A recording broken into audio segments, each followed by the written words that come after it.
The seventh prince of the Lai Kingdom suffered all kinds of hardships because of his congenital heterochromia. His small body slowly sank to the bottom of the river. Suddenly, a bolt of purple lightning struck from the sky. Ning Huaiming, who had already stopped breathing, abruptly opened his eyes. All his past memories flashed through his mind like a fleeting glimpse of flowers on horseback. The choking sensation from the river water brought him back to his senses. He struggled with all his might to climb ashore. A violent cough proved this was not an illusion. Looking at the familiar place in his own shrunken hands, although it was incredible he had really returned. Perhaps even the heavens felt they owed me, Ning Huaiming, so they gave me a chance to start over? He clenched his fists tightly, his heart filled with soaring ambitions. Suddenly, he was interrupted by the loud cry of a baby. The sound was as if it were right next to his ear, but he was certain there couldn't possibly be a baby nearby. He couldn't figure out what was going on. Is this a side effect of rebirth? At the same time, 100 li away in the Prince Pingyan's mansion, the cries of a newborn baby echoed throughout the entire courtyard. She's born! She's born! Crying so loudly. She must be a healthy and lively little girl. She's bound to have a limitless future. But why is the young miss crying so hard? No one knew that inside the body of the newborn baby lived the soul of an adult. Zhu Yuji, who had inexplicably transmigrated, was ranting wildly in her heart. If you knew you were going to kick the bucket tonight, you'd be crying even louder than me. She had thought that transmigrating into a young lady of a noble house meant life would be a piece of cake, as long as nothing went wrong. But the bad part was, she had transmigrated into a cliché, angsty novel where the male lead annihilates the female lead's entire family. The male lead, Prince Ping and Zhu Qiaosheng, was this body scumbag father. And her mother, Lu Ruyan, despite being the esteemed princess consort, was just a villainous cannon fodder character in the original novel. Alas, the even worse news was that her mother and the female lead gave birth to daughters at the same time. Her psychotic scumbag father, in order to give the daughter of his true love a legitimate identity, had sent someone to swap the two babies. And now, the matron arranged by her scumbag father had already covered her mouth and nose with her sinful hands. In the original story, this is how she was unfortunately suffocated to death during the swap, becoming a plot device in the male and female leads drama.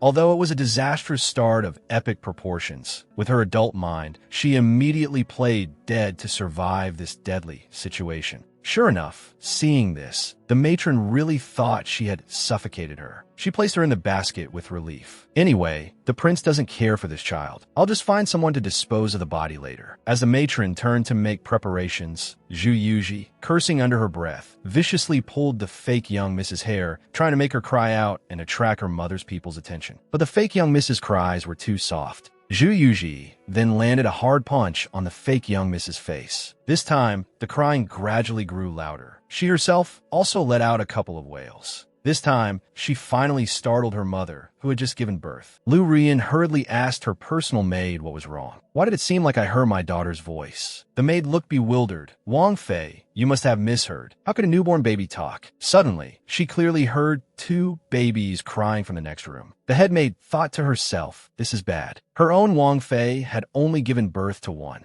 Two sets of cries definitely meant something was fishy. She quickly had someone take the young miss to the front hall. Meanwhile, over here, the flustered matron was caught red-handed. Zhu Yuji's third brother, Zhu Zijian, kicked the matron aside. You old hag, what are you trying to do to my sister? When his eyes fell on the cradle, he was stunned. So this old hag wasn't trying to kill someone, but staging a real and fake young miss drama? The Prince Ping and of Yu Kingdom, in order to give the daughter of his true love a legitimate identity, plotted to swap the daughter born to his own Wang Fei. Fortunately, Zhu Yuji, possessing an adult soul, saved herself and attracted the head maid. Holding the cradle with two babies, she hurried to Lu Ruyan. She had been taking care of her mistress and hadn't seen the young miss yet, so she was at a loss. Zhu Zijian dragged the evil matron and followed into the room, waiting for his mother to confront and punish her. Lu Ruyan slowly sat up. She had fallen into a weak sleep right after giving birth. She hadn't had a chance to see her child yet. Now, looking at the two babies in the cradle, she couldn't tell which one was the daughter she had given birth to. Just then, Zhu Yuji's father, Prince Pingyan, received news of the failure and rushed over. He pretended not to know what had happened, looking anxious and putting on the appearance of a loving father. Seeing this, the headmaid quickly explained, "Your Highness, we don't know who instructed this matron. She brought in a child and tried to swap the young miss amidst the chaos. It was too chaotic just now, and we servants didn't get a clear look at the young miss's face. Now that the two are together, we can't tell them apart." Prince Pingyan looked at the two babies in the cradle, feeling a little guilty. He could tell at a glance that the baby in the pink swaddle was his beloved daughter. Although the matter was now out in the open, he felt he could still manipulate the situation. After all, Lu Ruyan was easy to deceive. So he sat by the bed and gently asked Lu Ruyan for her opinion. As long as Lu Ruyan was confused, he could openly make the switch. Lu Ruyan was indeed as confused as he had hoped. She stared intently at the two babies. Seeing one baby wailing loudly, her maternal love overflowed, and she reached out to comfort her. The fake young miss coincidentally grabbed her finger and stopped crying. Zhu Yuji's eyes widened in disbelief. Isn't this a bit too much of coincidence? My mother will be easily fooled like this. Seeing this, Prince Pingyan quickly spoke up to settle the matter. "Ruyan, this child grabbed your hand as soon as you reached out. She must be our daughter." Seeing her scumbag father being so blatant and impatient, Zhu Yuji burned with anger. She slapped the fake young miss's hand away. She tightly gripped Lu Ruyan's finger with both hands, cursing inwardly. "What league are you in? How dare you touch my mother?" Lu Ruyan froze, puzzled. Why do I seem to hear a milky, baby-like voice? Zhu Yuji, seeing her mother staring at her without moving, wailed at her heart. Hold me, hold me. Oh, mother, I'm your real daughter. The one next to me is a knockoff." This time, Lu Ruyan understood. That milky, baby-like voice was coming from the baby in front of her. It seemed she could hear her thoughts. Could this be the telepathic bond between mother and daughter? Prince Pingyan, who was beside her, noticed Lu Ruyan was gradually being won over by the daughter she had born. He hurriedly spoke to interrupt, gesturing to the evil matron. "Quick, say it. Which of the two children is Ruyan's?" The evil matron received the signal and insisted that the fake young miss in the pink swaddle was the young miss born to the Wangfei. Zhu Yuji instantly understood her scumbag father's strategy and started cursing in her heart again. "You old coot, are you playing the real and fake Monkey King? I have God's eye view. Don't think I don't know. This child next to me is the one you had with your little true love outside. You want to kill me to make way for your illegitimate daughter? In your dreams."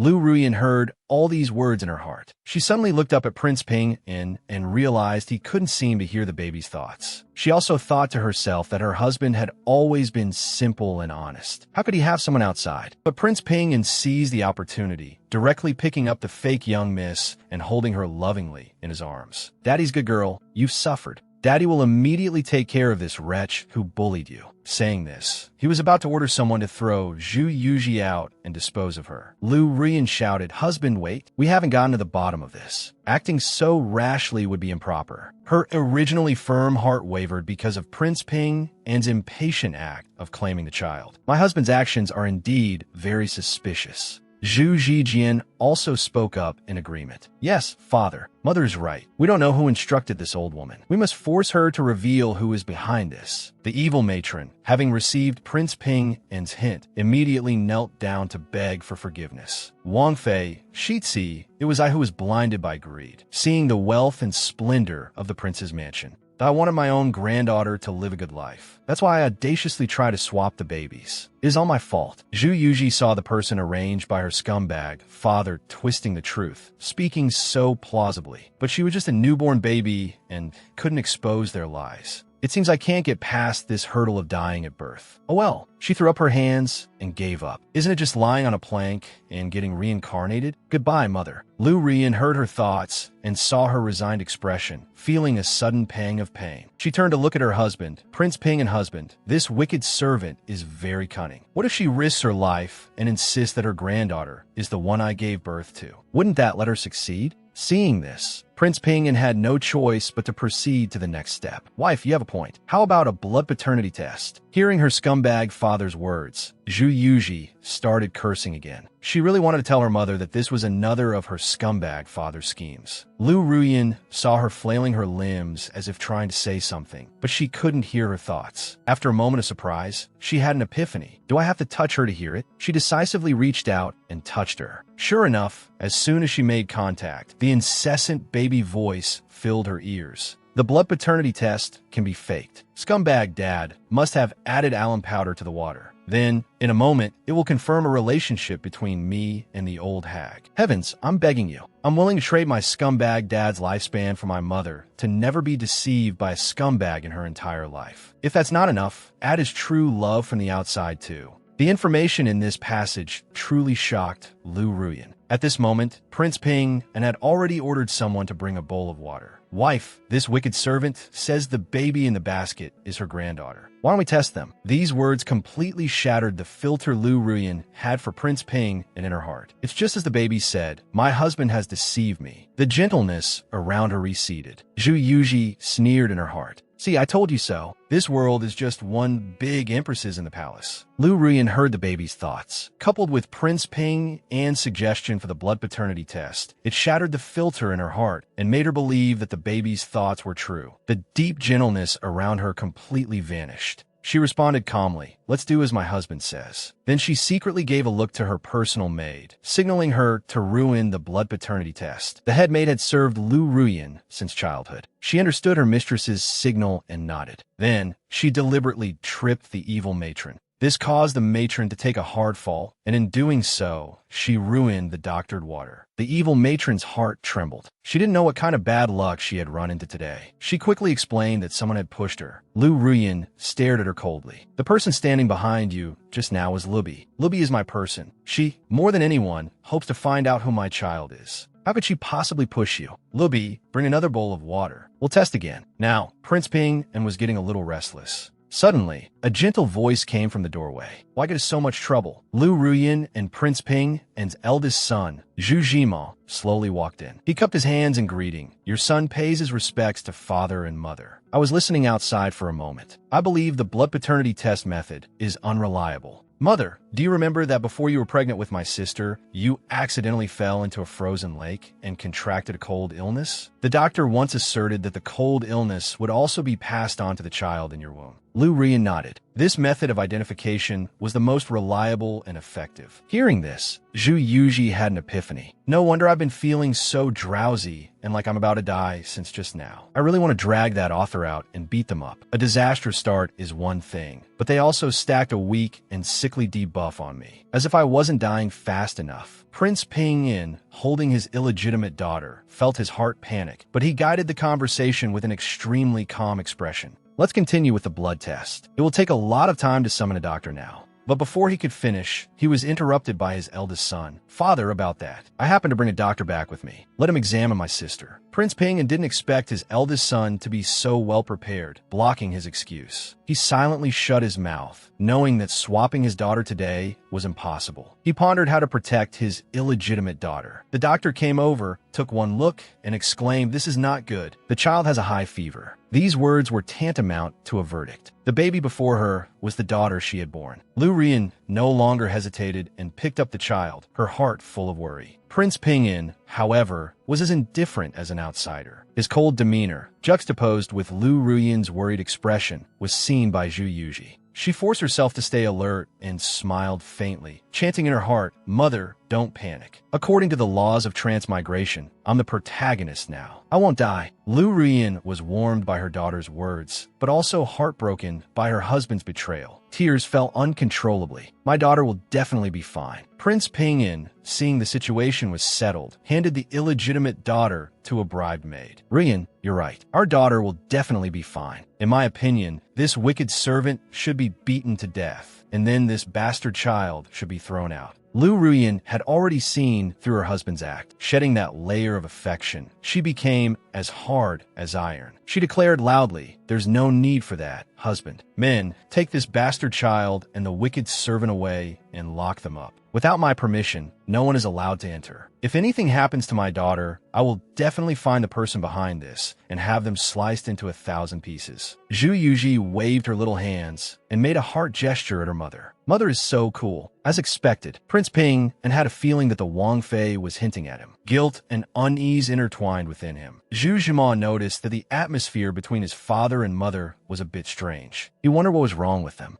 Meanwhile, in the seventh prince's chambers, Ning Huaiming, who was trapped in a dream, suddenly woke up with a start, his clothes soaked with sweat. He was baffled. In his dream just now, he had felt drowsy, irritable, and even had a near-death sensation. But upon waking, there was nothing wrong. Moreover, unlike the baby's cry he heard last time, this time he heard a faint murmur, as if calling for mother. Whose voice is that? Could it be that someone has given me a poison that causes hallucinations? After the child-swapping incident, Rian no longer dared to let her daughter out of her sight. She held her all night, refusing to let go. The headmaid had to speak up and remind her, "Wang Fei, please hand the young miss to me. You've watched over the fifth young miss all night without sleep. I'm afraid your body won't be able to take it." Lu Rian looked at her sleeping daughter in her arms and shook her head. "It was my negligence that made her suffer this ordeal. If I don't watch her with my own eyes, I can't rest easy." At this moment, Zhu Yuji woke up. The instant she opened her eyes, she saw a flawless face and was completely stunned. "Mother is so beautiful." Seeing the young miss was awake, the headmaid tactfully went to fetch the wet nurse. Lu Rian saw her daughter staring at her without blinking and wondered what she was thinking. She gently stroked her daughter's cheek with her hand. Her daughter's milky voice echoed in her ears again. "Oh my God, my own mother. She's so gorgeous. This beauty could control me for a lifetime." As expected of the legendary Rian, who has been a scumbag, been poor, been rich, been down and out, been vicious, but has never been ugly. No wonder she can occupy half of the online novel world. She happily nuzzled in Lu Rian's arms. "From now on, I'm a child with a mother too." Hearing her daughter's cheerful thoughts made Lu Rian's mood lighten a little. "Xiao Wu, you are mother's youngest daughter. Mother and your eldest, third, and fourth brothers will protect you well. And your father." At this point, she abruptly paused, remembering the child-swapping incident. How could her husband be good to his own daughter? "Since I entered the prince's mansion, apart from side consort Jiang, who was taken in before me, Zhu Qiaosheng has never taken another consort. The world says Prince Ping and is madly devoted to his wife. But if not for Xiao Wu's birth, I would never have known he had a so-called true love outside. To be kept in the dark by this false affection for so many years." Lu Rian fell silent. Her mood grew heavy as well. Zhu Yuji sensed her mother's emotional shift. She must be thinking about scumbag dad. She reached out her chubby little hands. She tried to draw her mother's attention. The clumsy yet heartwarming action made Lu Rian's heart melt. She smiled happily, the scumbag man forgotten. She intimately nuzzled her good girl.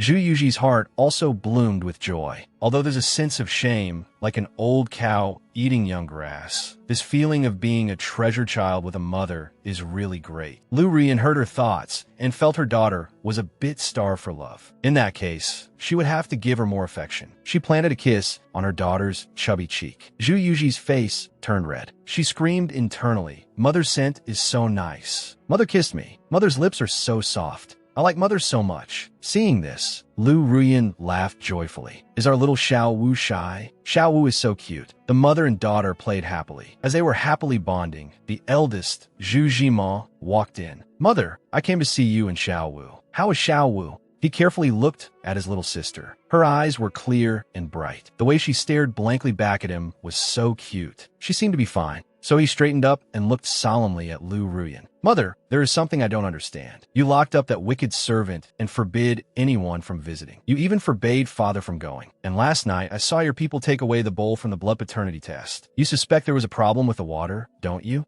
Lu Rian lowered her head without speaking. She knew her eldest son had always been intelligent and must have noticed something was wrong. But her daughter's ability was too strange to explain directly. She remained silent for a long while, having heard her daughter's thoughts. She raised her head and asked tentatively, "Jima, what do you think of your father?" Jima narrowed his eyes. "Mother, do you really want me to say it? Mother, do you remember back when the heir was being appointed? I once said I had no intention of inheriting the title. After that, rumors spread that my second brother, born to side consort Jiang, would inherit the title. I found it strange at the time. Consort Jiang is cautious and prudent. Even if I didn't become the heir, she would never have spread such a rumor. Afterwards, father went to court and reported to his majesty that he had already made up his mind. The heir would only be the son of his legal wife. He asked the emperor to name my third brother as the heir. At that time, Many ministers in the court praised father for loving his wife as his own life. They all said Prince Ping and was a good son-in-law, and that maternal grandfather could rest assured in promoting him. Later, father's reputation for doting on his wife spread far and wide. It was also from this time that father, who had only held an idle post since inheriting his title, entered the Ministry of Revenue with grandfather's support. From that moment on, I always felt that father was not a simple and honest person. I asked you several times how father treated you.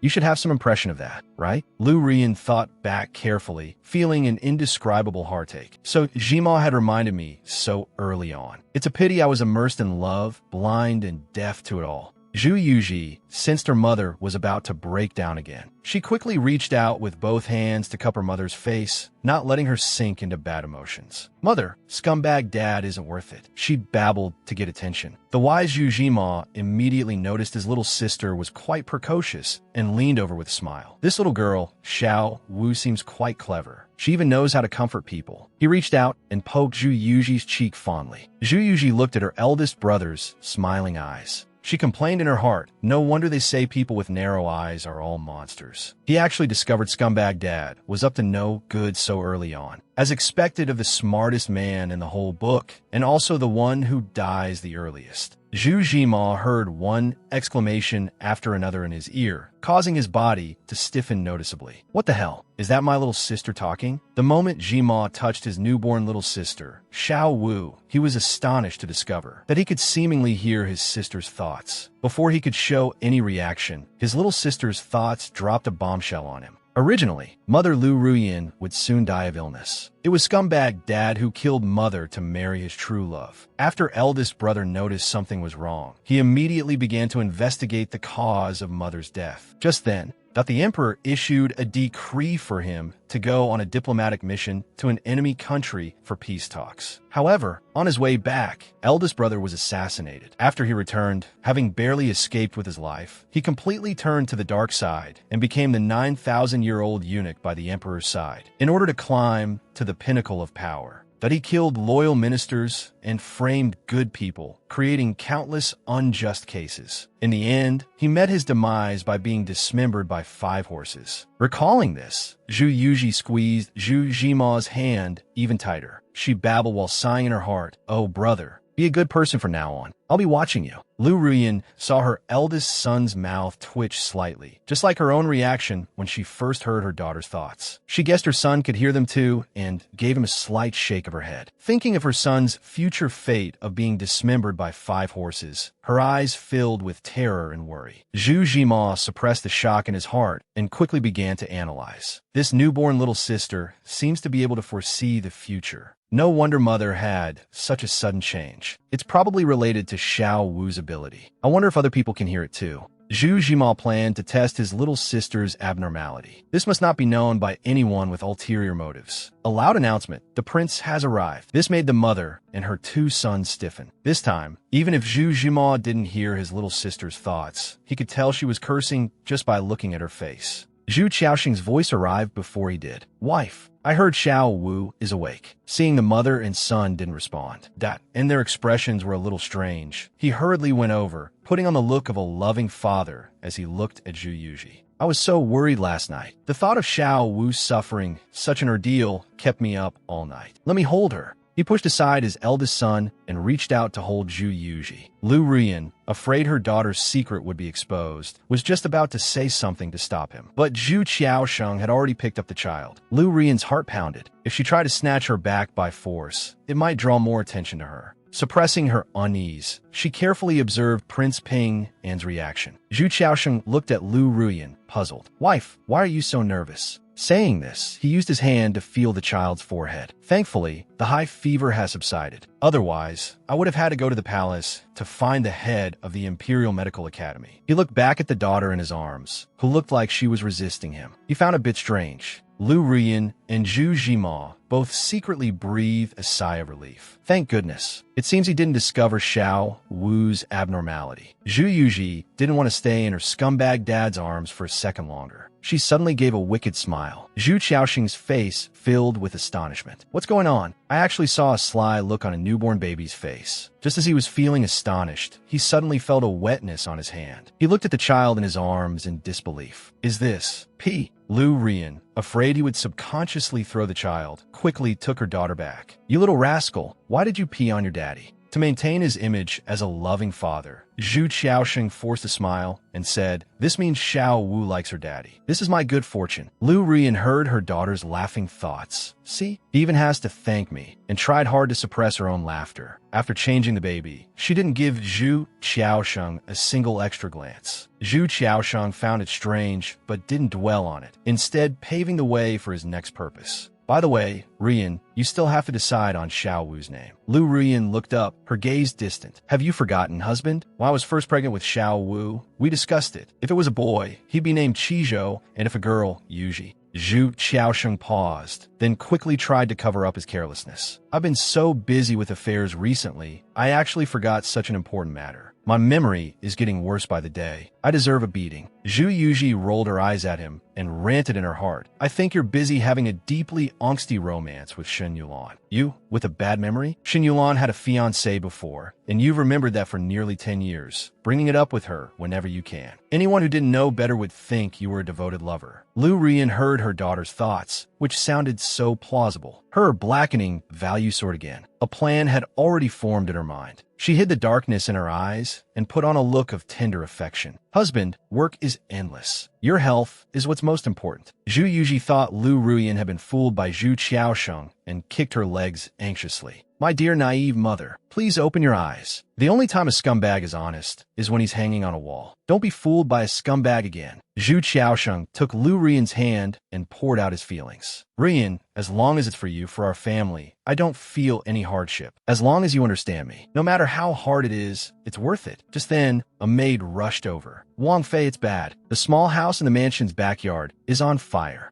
When Lu Rian heard this, she realized it was the room where the wet nurse who had attempted the leopard cat for Prince Switch and the child of unknown origin were being held. She frowned, wondering how a fire could have started. And what about that wet nurse and the child? Just as the maid was about to reply, she was interrupted by Zhu Qiaoxing. If that grandmother and grandson are dead, then so be it. You just given birth and shouldn't worry. I'll go check on this fire for you. You just rest and focus on your postpartum confinement. After speaking, he strode out without a second glance. Lu Rian watched Zhu Qiaoxing's retreating back, her eyes flickering. To be able to set a fire in the prince's mansion so silently, without alerting the guards. Besides the man who shared her bed, there was no one else. Her son, who had been silent since Zhu Qiaoxing entered, had not made a sound. Zhu Zhima saw things even more clearly. He lowered his gaze and said, Mother Consort, your son will also take his leave. Lu Rian suddenly called out to him, Emoer, if one day you enter the court to become an official, Mother Consort will help you. Through her daughter's inner voice, Rian had recognized her husband as a massive scumbag. She put away her romantic notions and started on the path of her career. She was afraid her eldest son would, as Xiao Wu had said, walk a path of no return in his fight for power. Just as Zhu Zhimal was about to leave, she suddenly called out to him, Emoer, if one day you wish to enter the court to become an official, Mother Consort will help you.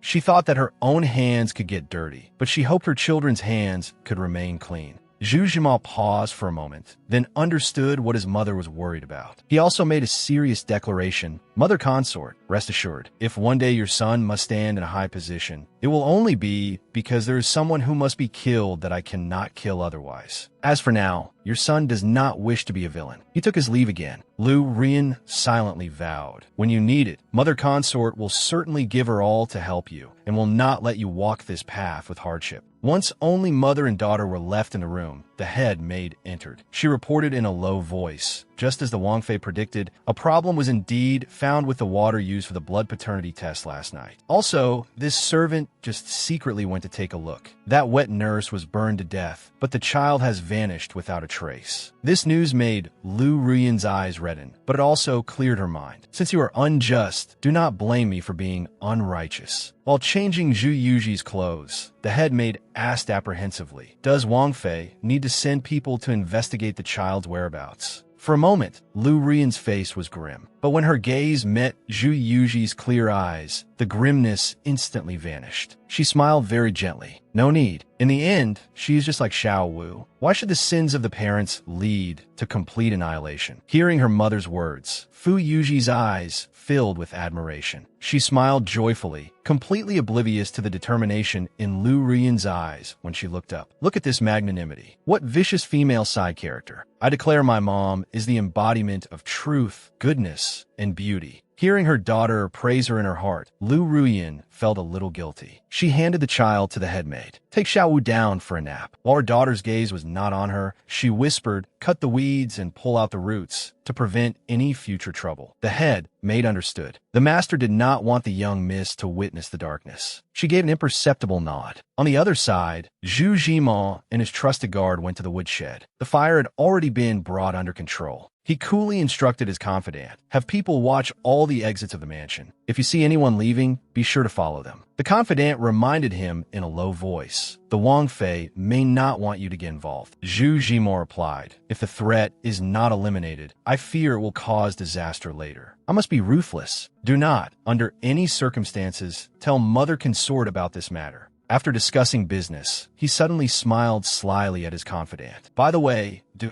I look very much like a great treacherous minister? The confidant shook his head vigorously. Young master is noble and upright. Not at all. Zhu Jimao heard this and said, is that so? It seems I have a talent for being a good person of this era. Emoer says to Mother Consort, I'm sorry, I've broken my promise. Meanwhile, in the imperial palace, the seventh prince, Ning Huaiming, was once again trapped in a nightmare. In the dream, he came to a pitch-black place. A voice from the void urged him forward. After every few steps, a screen of light would suddenly appear in the void. Within the screen of light, a beautiful woman was gently rocking a small cradle. She helplessly whispered to the child in the cradle, no matter how much this child likes this luminous pearl, she can't sleep with it. If I had known when my sister gifted this luminous pearl, I shouldn't have let you see it. Watching this scene, Ning Huaiming thought of the baby's cries that often appeared in his dreams. He desperately wanted to know who that child was. He walked towards the screen of light, wanting to see the face of the child in the swaddling clothes. But just as he was about to get close to the swaddling clothes, he found his feet were, as if rooted to the spot, unable to move. The sound of urgent footsteps came from behind him. Everything around him was also changing frantically. The surroundings had transformed into the grand hall, where he held court as the emperor in his previous life. Before he had time to ponder all these changes, the moment he turned around, he found his body had returned to its adult form. Immediately after, a dagger plunged into his abdomen. Ning Huaiming's gaze was fixed on the woman who had stabbed him. The woman was dressed in mourning clothes, her face full of fury. Go to hell. For your ambition, you destroyed Southern Yu and killed my brothers. Yet you still dream of making me marry you.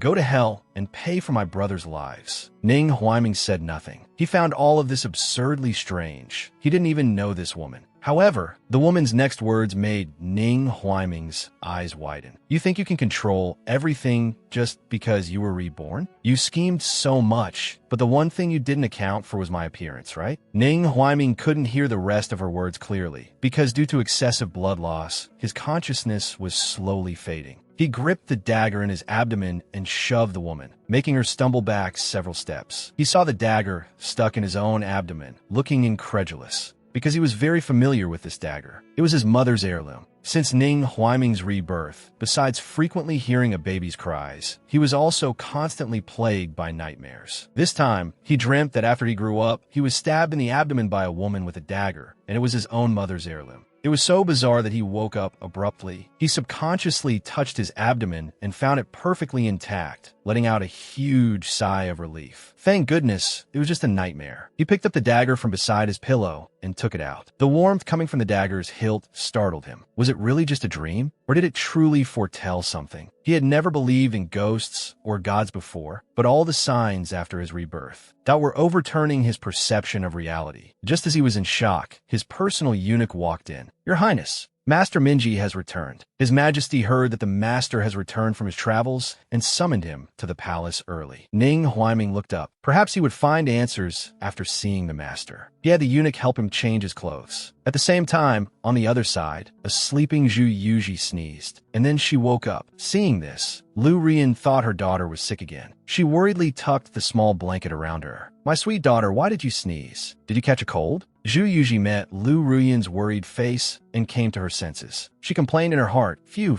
so it was a dream. Mother, you have no idea. What a terrible dream I just had. I dreamt that I killed someone when I grew up, with a swift slice of the knife. That I couldn't control myself at all. Although I don't know who I killed, the scene, at first glance, seemed quite like a tragic romance. Hearing her daughter's inner complaints and seeing her flailing arms and legs, Lu Ruyan found it incredibly cute. She couldn't help but laugh out loud. Then, she held her daughter's hand to comfort her. You had a nightmare? Don't be scared.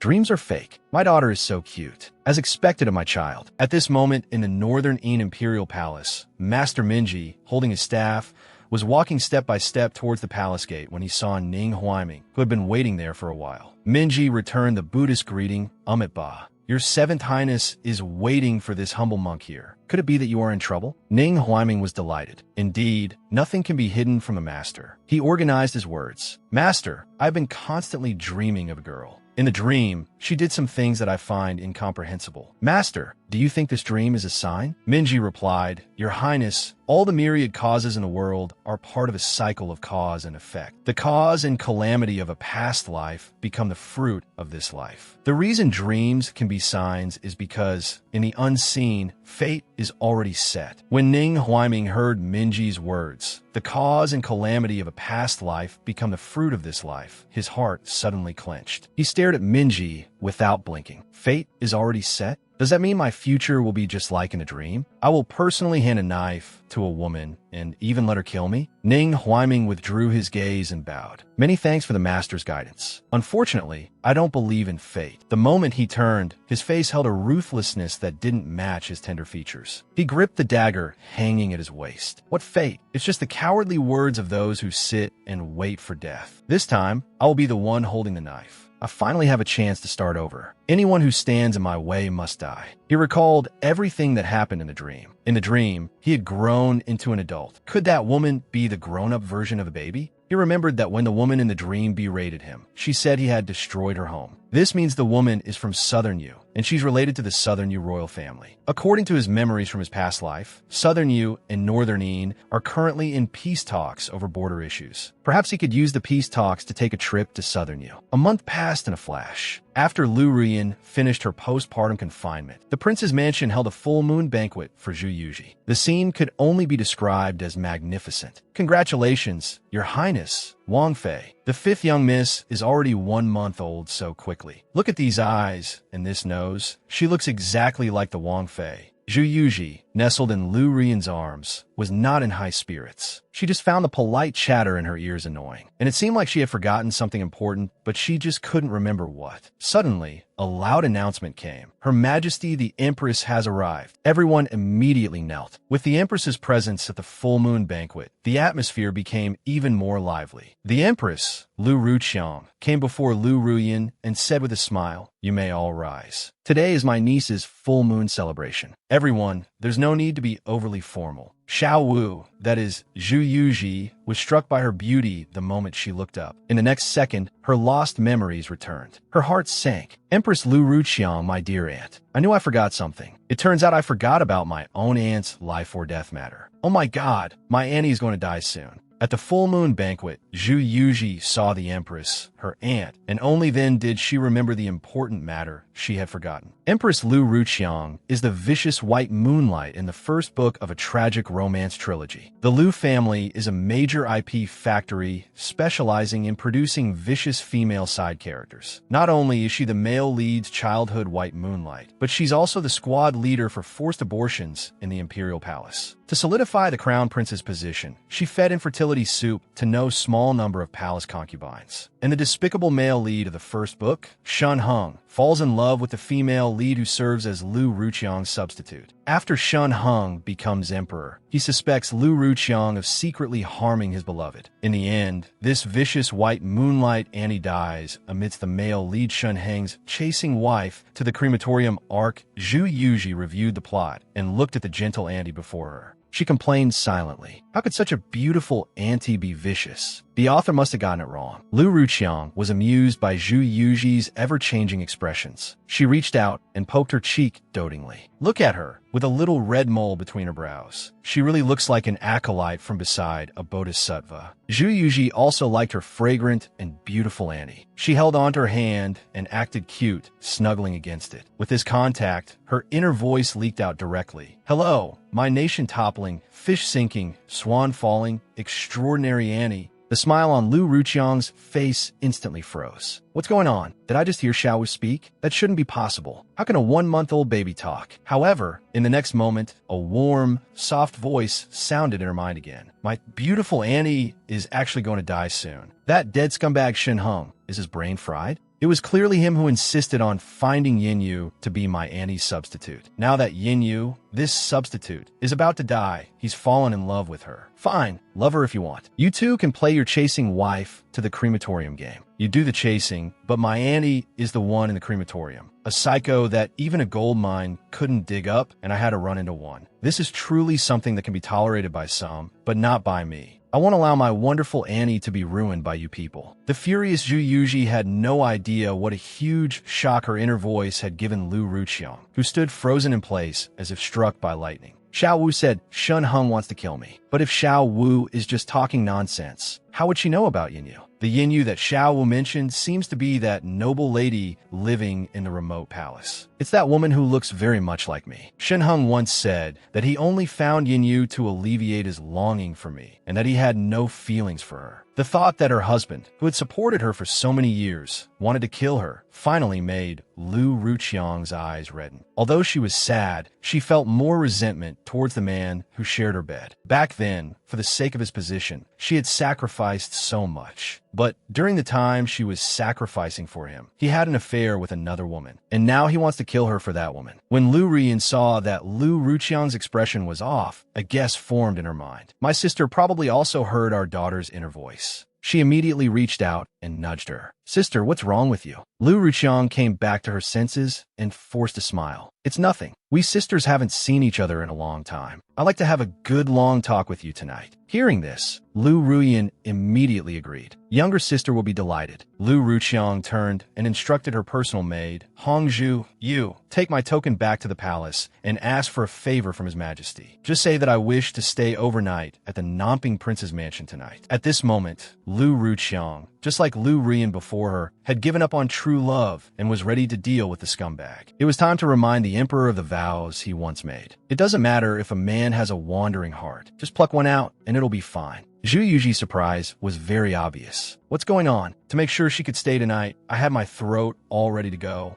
Why aren't you leaving me any room to perform it all? Meanwhile, after a long, month-long journey, the Northern Yin envoy finally arrived at the capital city of Southern Yu. Just as they were about to enter the city, they stopped outside the city walls. After the convoy stopped, someone came to Ning Huaiming's carriage. Your Highness, we are almost at the capital. Why don't we rest outside the city for today? Ning Huaiming's attendant lifted the carriage curtain and looked at the sky. Let's go. Instead of hurrying into the city, you're making His Highness stop and rest outside the city. What is the meaning of this? The envoy ignored the attendant and said to Ning Huaiming, Your Highness, this is something you don't understand. In peace talks between two nations, if we rush into the city, it will make Southern Yu mistakenly think that our Northern Yin is afraid of them. If Southern Yu is sincere about the peace talks, they will naturally send someone to lead us into the city. Ning Huaiming pretended not to see the envoy's disdain for him and said cautiously, Oh, so that's how it is. It was this prince who was not thoughtful enough. Then let's follow your arrangements and rest at the inn outside the city. After he finished speaking, the attendant lowered the carriage curtain. The timid look on Ning Huaiming's face was gone. To keep me from entering the city, they really went to great lengths. It's impressive they could endure for a month and wait until we reached the capital to make their move. The attendant frowned. Your Highness, your eye color, how? Ning Huaiming cut him off. It's nothing. It's always good to be low-key. By the way, how are the things I asked you to prepare? The attendant replied respectfully, Rest assured, Your Highness. They have long been prepared. Ning Huaiming nodded upon hearing this. That's good. Tonight is destined to be a sleepless night. Then he closed his eyes to rest, waiting for people to come to their deaths. With the Empress's presence, the flattery at Zhu Yuji's full moon banquet had already praised the 1-month-old Zhu Yuji to the level of a goddess from the ninth heaven, descending to the mortal world. When the banquet was halfway through, a weeping woman burst in.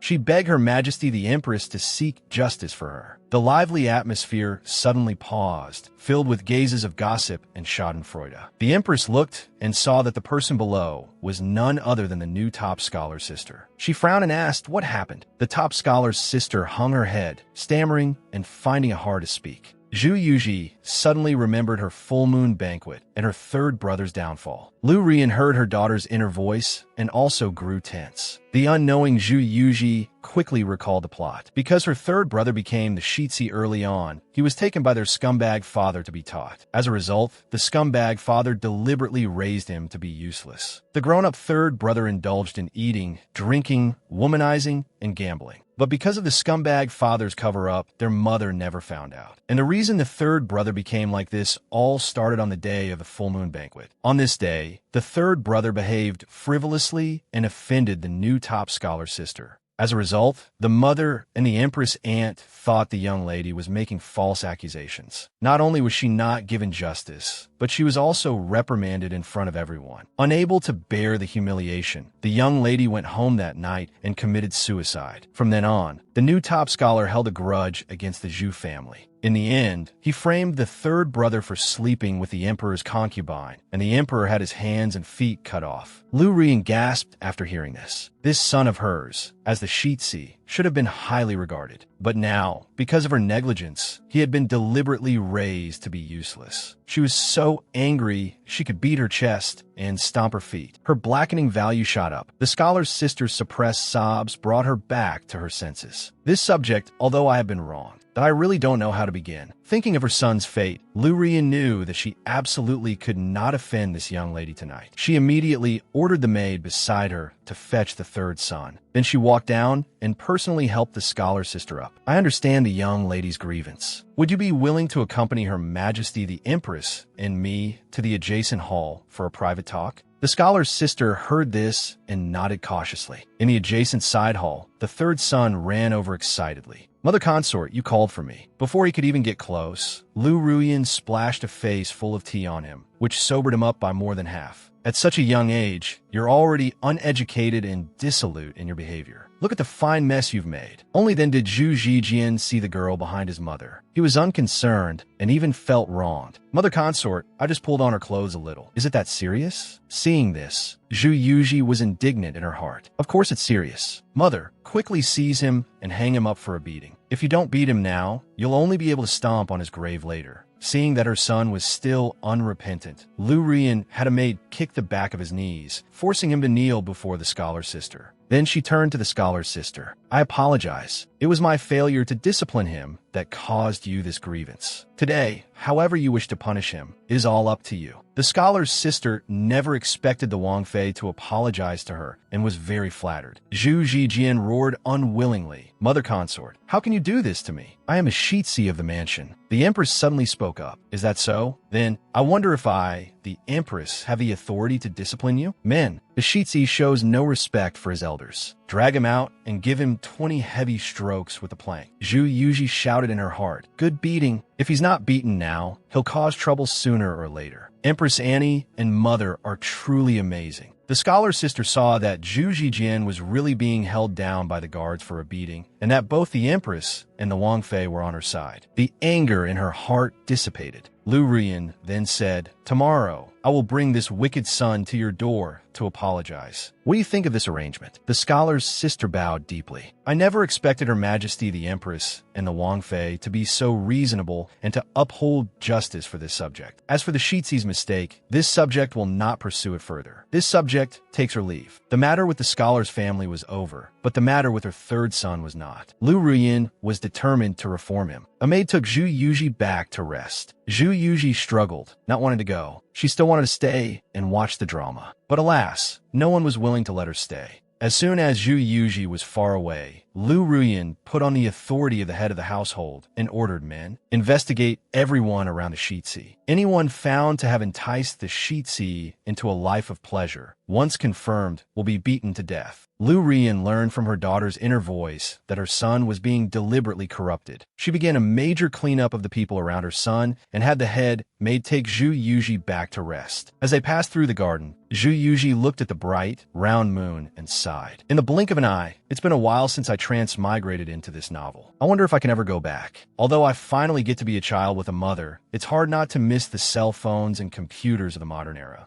If only I hadn't curiously clicked on this novel just because I shared the same name as the protagonist of the third book. If only I hadn't been a keyboard warrior and rated this book as crazy man, crazy woman. If only I hadn't been told by a reader, if you can do better, you do it. Then I wouldn't have actually had to do it, becoming a helpless baby in this tragic novel. Amidst her long sighs, a person in black jumped out from behind rockery. With extreme speed, he gave the maid a karate chop, then swiftly caught the falling Zhu Yuji. Phew, that was close. I almost came all this way for nothing and dropped the hostage. Without a second word, he used his lightness skill and fled the scene. The second rank maid could only watch helplessly as the young master was snatched away. After coming to her senses, she shouted for help. Help, there's an assassin. Zhu Yuji calmly accepted the fact that she had been kidnapped, but tears still burst from her eyes. Goodbye, Mom. Tonight, I set sail. Goodbye to my dark history. Goodbye to this world full of psychos. I'm going to wander. At the same time, at the inn outside the city, a group of men in black silently crept into Ning Huaiming's room. They walked to the bedside with their swords and saw the bulging quilt on the bed. They stabbed down without hesitation, but the feel was wrong. When they pulled out their swords, a lot of goose feathers came out. Damn it, it's a trap. They threw back the quilt and saw that there were only 2 pillows underneath. The man in black roared in frustration. We've been tricked. That brat Ning Huaiming isn't in the room at all. He must have entered the city. Hurry and chase. If you see any child of a similar age, it's better to kill by mistake than to let him go. The man in black who had snatched Zhu Yuji originally wanted to take her out of the city. But to his surprise, the Zhu family had sealed the city gates so quickly and even mobilized the city patrol. It seems I can only hide for now and sneak out of the city tomorrow morning. As he hesitated, the city patrol quickly approached the dark alley where he was hiding. The man in black looked at the child in his arms and gritted his teeth, making a desperate decision. I can't move with a baby. I can only hide her first. After the patrol leaves, I'll come back and hide her somewhere else. Zhu Yuji struggled to pull at the man's hand, complaining frantically in her mind. Bro, if you're gonna kidnap me, just kidnap me. Can you not cover my face? I'm about to suffocate. Do you people here have some kind of face covering fetish? After making his decision, the man in black removed the hand covering Zhu Yuji's mouth. Just as Zhu Yuji was about to instinctively cry out, but he quickly stuffed something in her mouth to prevent her from crying out and revealing their location. Zhu Yuji had just taken a breath when she was gagged again. She rolled her eyes in exasperation. The man in black didn't care about her discomfort. He placed her on the ground, grabbed an empty basket nearby, and covered Zhu Yuji with it. Then, the man in black quickly left the dark alley, thinking his plan was absolutely flawless. Little did he know that just as he left, that a child dressed as a beggar entered the alley behind him. This was none other than Ning Huaiming, disguised to escape his pursuers. It was truly a case of when it rains, it pours. Originally, Ning Huaiming's disguise had already fooled those assassins. But unexpectedly, he ran into a citywide lockdown, which disrupted his plans. And because he was unfamiliar with the city's layout, he could only hide in this deep alley for a while. He walked toward the baskets on the side. Just as he was about to lift one, he heard the basket in front of him speak. Tui Tui, let me teach you a lesson today. It's called the devil is 1 foot tall, but the Tao is 10 feet higher. A tiny walnut can't shut my mouth. If it weren't for Ning Huaiming's memories from his past life and his calm demeanor, he would have almost screamed and exposed himself. But Zhu Yuji, inside the basket, was completely unaware of this. She tried hard to push off the basket covering her, but it was just a futile effort. Helplessly, she gave up. Damn these stupid little short arms. If I can't reveal my body, then I'll just have to scream my lungs out. He took a deep breath, wanting to cry out loudly to attract his own people. In the next second, the basket was unexpectedly lifted off him. A baby and a child stared at each other in silence. Ning Huaiming stared at Zhu Yuji, his mind full of questions. Why is there a baby under a basket? A baby this small can already talk? Zhu Yuji saw that it was a child, but she figured it was a rescue, right?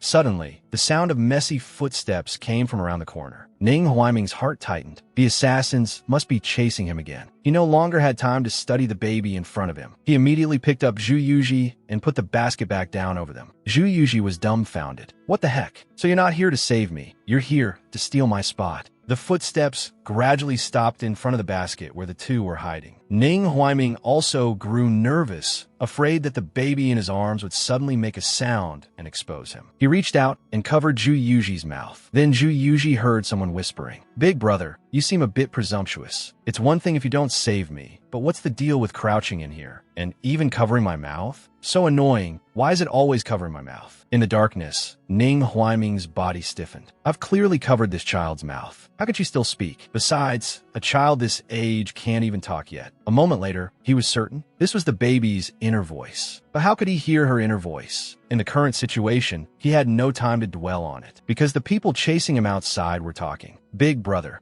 I saw him run this way with my own eyes. How do we lose him? Useless. Can't even handle a child. Go keep searching. If he really escapes, the trouble will be endless." Hearing the footsteps of the people outside leaving, Ning Huaiming waited a while, then lifted the cage cover, put down Zhu Yuji, and looked left and right. Zhu Yuji was afraid this person would just leave her behind and go. She quickly grabbed the corner of Ning Huaiming's clothes, putting on a cute, smiling face. In her heart, she screamed, "Seeing as we've squatted in the same cage, why don't you save me? I was kidnapped. If you take me home, you'll be my biological brother from the same parents." Hearing this, Ning Huaiming's expression became inscrutable. He thought about the child who had formed some kind of connection with him. The child's inner voice. And her attire, just like in his dream, bespoke wealth and nobility. Is it really just a coincidence? He turned and squatted down, seemingly muttering to himself. But in reality, he was cunningly probing Zhu Yuji's inner thoughts. Looks like we're in the same boat, both abandoned by our families. But you're too small. What if I can't raise you?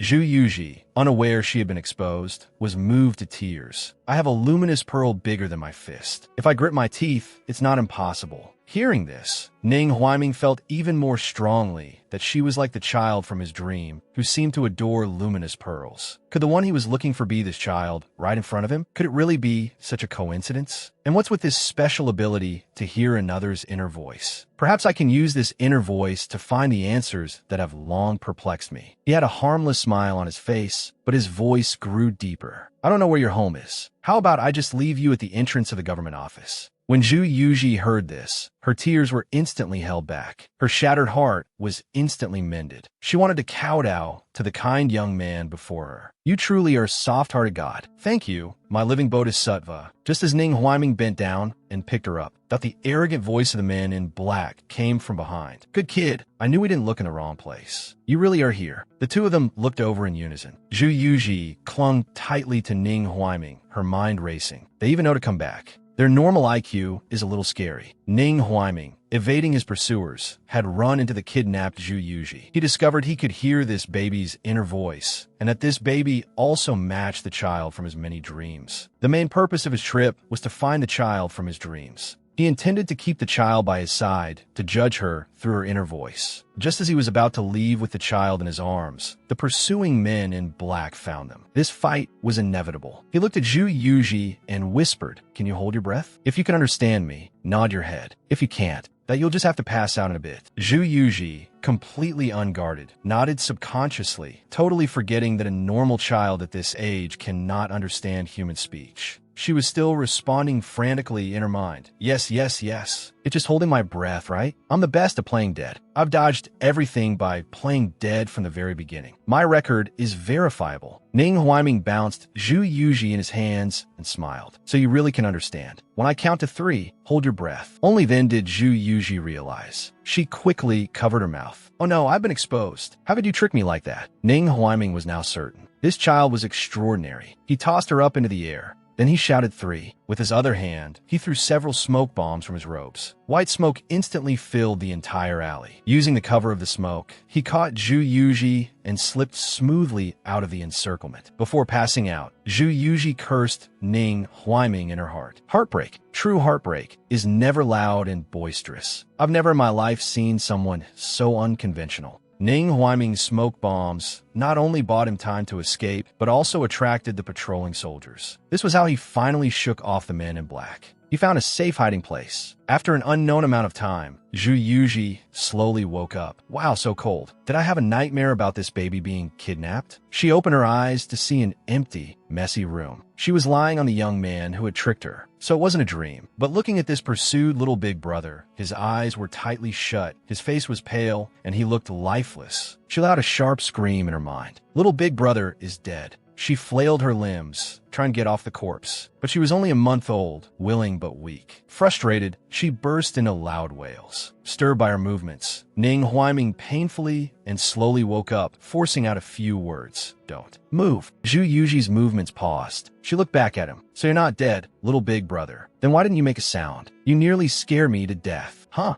Your shoulder is bleeding. What should I do? You can't die. While escaping, Ning Huaiming had been hit by a poison dart. The poison could numb a person's 5 senses and limbs. Fortunately, he had an antidote pill with him. He struggled to call out medicine. Medicine. Zhu Yuji didn't understand, but urgently replied, check it out. Ning Huaiming was instantly speechless. He felt his ability to speak fading away. In the current situation, he could only place all his hopes on this baby, Zhu Yuji. He sighed and slowly guided her, pointing to the medicine on his chest. Zhu Yuji slapped her forehead. You should have said so earlier. I thought you were being abstract with me. Then, her hand started fumbling inside Ning Huaiming's clothes, pulling out a small white porcelain bottle. Zhu Yuji held up the medicine and looked at Ning Huaiming. By now, Ning Huaiming couldn't speak at all. He couldn't even say how many pills he should take. He could only give a slight nod. Seeing this, Zhu Yuji pulled out the stopper and poured out all 5 pills from the bottle. Then she stuffed the entire handful of pills into Ning Huaiming's mouth. Ning Huaiming couldn't speak. He could only watch helplessly. It was the first time in 2 lifetimes that someone had stuffed medicine into his mouth, and it was fed to him along with her hand. Zhu Yuji expressed, my hands are small. I was afraid of dropping the medicine. Please understand. As long as you can live, I'd swallow a fist or even an arrow for you. Hearing this, Ning Huaiming wanted to cry, but had no tears. Just 1 pill is worth 1,000 gold. This isn't swallowing medicine, it's swallowing gold. Not long after taking the medicine, Ning Huaiming's poison was neutralized. He tidied himself up a bit, then held the extremely sleepy Zhu Yuji and fell asleep.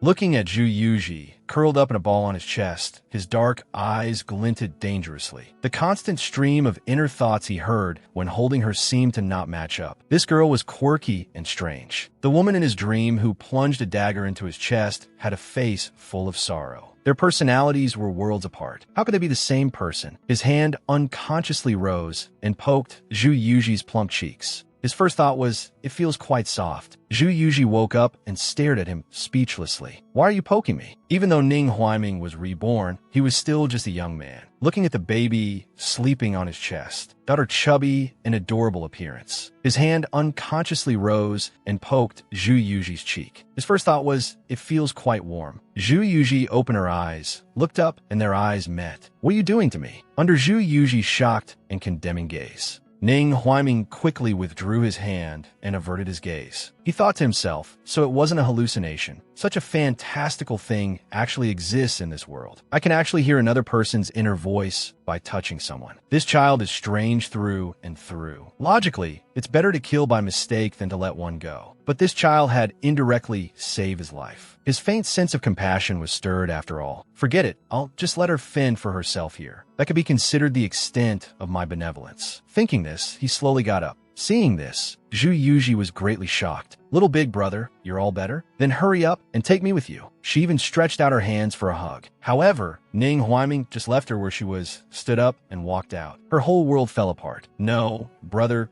big brother, adoptive father, you're just leaving? This makes me feel like I deserve to die for having met you. If you're not going to save me, can you at least consider setting me free? You could move me to the main street, find a conspicuous spot, and leave me there. That would work too. I'm not picky. Seeing that Ning Huaiming had already walked out the main door, Zhu Yuji's heart broke. She wailed loudly, hoping to attract someone's attention with a couple of cries. Then she saw Ning Huaiming turn back. He looked at her with a very complicated expression. What are you crying for? Zhu Yuji paused. Didn't you leave? Ning Huaiming chuckled, sighed, and was about to say something when a commotion was heard outside. A large group of soldiers swarmed in from behind. Without a word, Ning Huaiming picked up Zhu Yuji. The hand holding her instantly tightened. He thought these soldiers were here for him, and his eyes filled with vigilance. Zhu Yuji looked at the soldiers, then at Ning Huaiming, and had a sudden realization. She was moved to tears. Little big brother, I misunderstood you. So you want to get reinforcements? I really have no judgment. I just cursed your entire ancestry. She hugged him and rubbed against him intimately. Ning Huaiming fell silent. That wasn't what he was going to say. He thought, you might as well keep misunderstanding. Just as Zhu Yuji was fawning over him, he heard a familiar voice. Little sister. It really was her big brother. Zhu Jimal was the first to rush in. When Zhu Yuji saw her big brother, all her strength crumbled to pieces. Zhu Jimal moved to pick up Zhu Yuji, but Ning Huaiming took a step back. This evasive action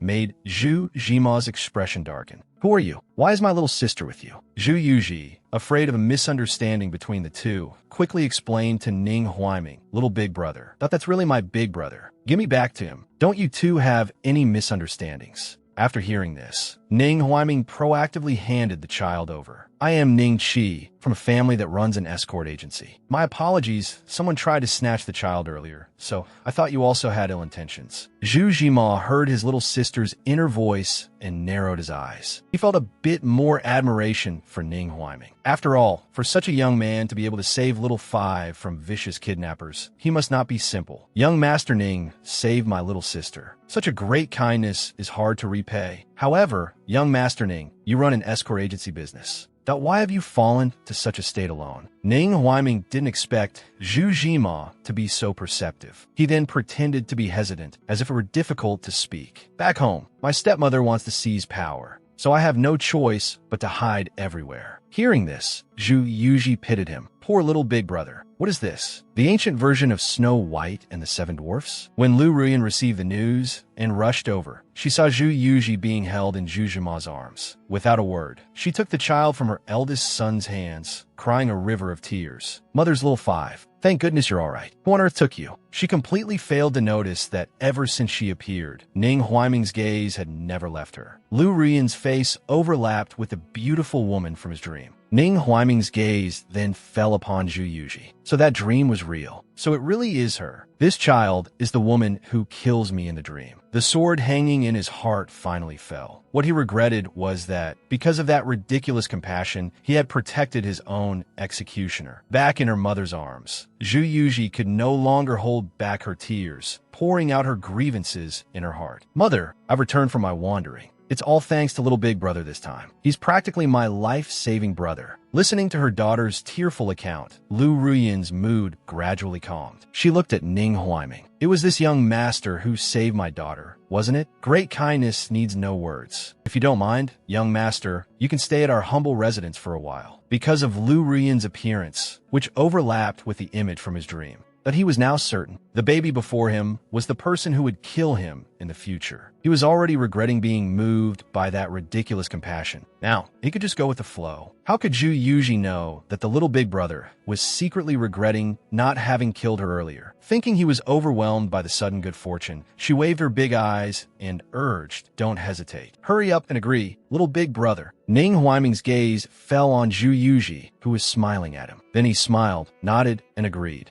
He then followed them back to the prince's mansion. Clenching his fists tightly, he silently vowed, this time, that I will not be soft-hearted again. Lu Ruyan brought Zhu Yuji back to the prince's mansion.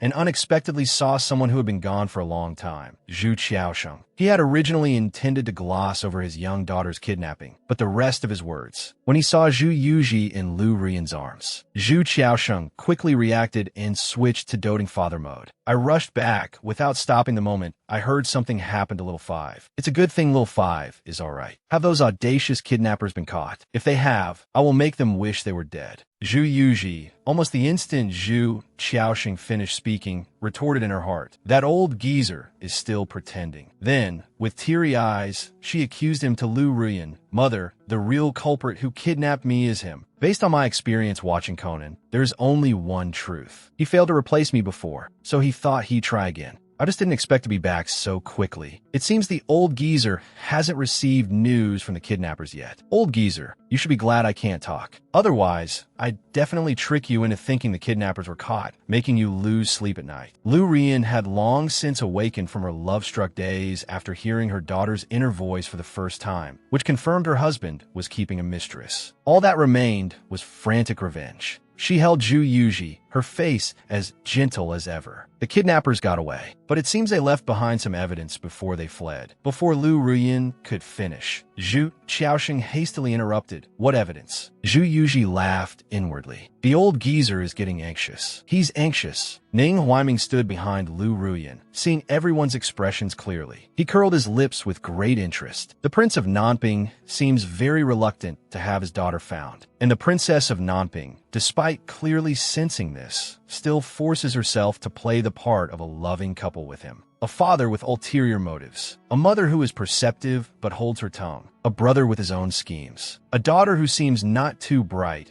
but understands the ways of the world as if holding them in her palm. This Prince of Nanping's mansion is indeed more interesting than I imagined. He unconsciously revealed a cunning smile. Zhu Yuji keenly looked back at him. Little big brother, why did you suddenly smile so villainously? Hearing this, Ning Huaiming was startled, but quickly pretended that nothing was wrong. Their small interaction didn't attract the adult's attention. Lu Rian, after keeping Zhu Xiaosheng in suspense, finally smiled and replied, the evidence isn't important. Rather, husband, look, little five is looking at you. It seems she missed you very much during the month you were away from home. Zhu Xiaoxing's mind was completely preoccupied with the evidence. My lady, how is that not important? Give the evidence to me, I must. Zhu Yuji also understood. Her mother was teasing her father, and she cooperated perfectly, interrupting Zhu Xiaoxing's questioning with fake crying. Lu Ruyan immediately started comforting the child. Husband, don't ask for now. You're scaring little five. She successfully sidelined Zhu Xiaosheng. Seeing that he couldn't get a word in amidst the mother-daughter affection, Zhu Xiaosheng turned his attention to Ning Huaiming. My lady is right. I was being inconsiderate. And this is Lu Rian, who had been too busy comforting the child to pay attention to Zhu Xiaosheng, suddenly had time. He saved little five. If it weren't for this young master, little five wouldn't have returned so quickly. Ning Huaiming also obediently greeted Zhu Xiaosheng. Looking at Ning Huaiming's brilliant smile, Zhu Xiaosheng was furious. So it's this brat who ruined my plans. Yet he had to force a grateful smile. So it was all thanks to the young master. Since you are my daughter's savior, young master, please stay at the mansion. You can tell me if you have any requests. Ning Huaiming pretended not to see the gloom in the Prince of Nanping's eyes. His smile remained brilliant. Thank you, your highness. After returning to his study, Zhu Xiaoxing angrily smashed an inkstone. Because the plan to swap the daughter failed, he had to find another way. For the past month, he had been plotting in secret. He had planned to have someone take little five away. Then, while Lu Rian was grieving, he would bring back the child from his affair under the guise of adoption to console Lu Rian. He never expected such a perfect plan to be ruined by some random kid. Moreover, Lu Rian said the person who kidnapped little five left behind evidence. If it was traced back to him and he was held accountable by the Empress, it would be troublesome. Thinking this, Zhu Xiaosheng decided to be decisive. Rather than wait for doom, it was better to strike first. If the Princess of Nanping died of illness, then all his problems would be solved. In order to make way for his mistress, the Prince of Nanping planned to take the risk of killing his own princess consort, Lu Ruyan. Meanwhile, Ning Huaiming, as Zhu Yuji's savior, settled down in the prince's mansion. Just as he settled in, his men sent a message via carrier pigeon. The Northern Een envoys, using your highness's disappearance as a pretext, are refusing to enter the capital. Southern Yu is searching for your highness with great fanfare. After seeing this message, Ning Huaiming showed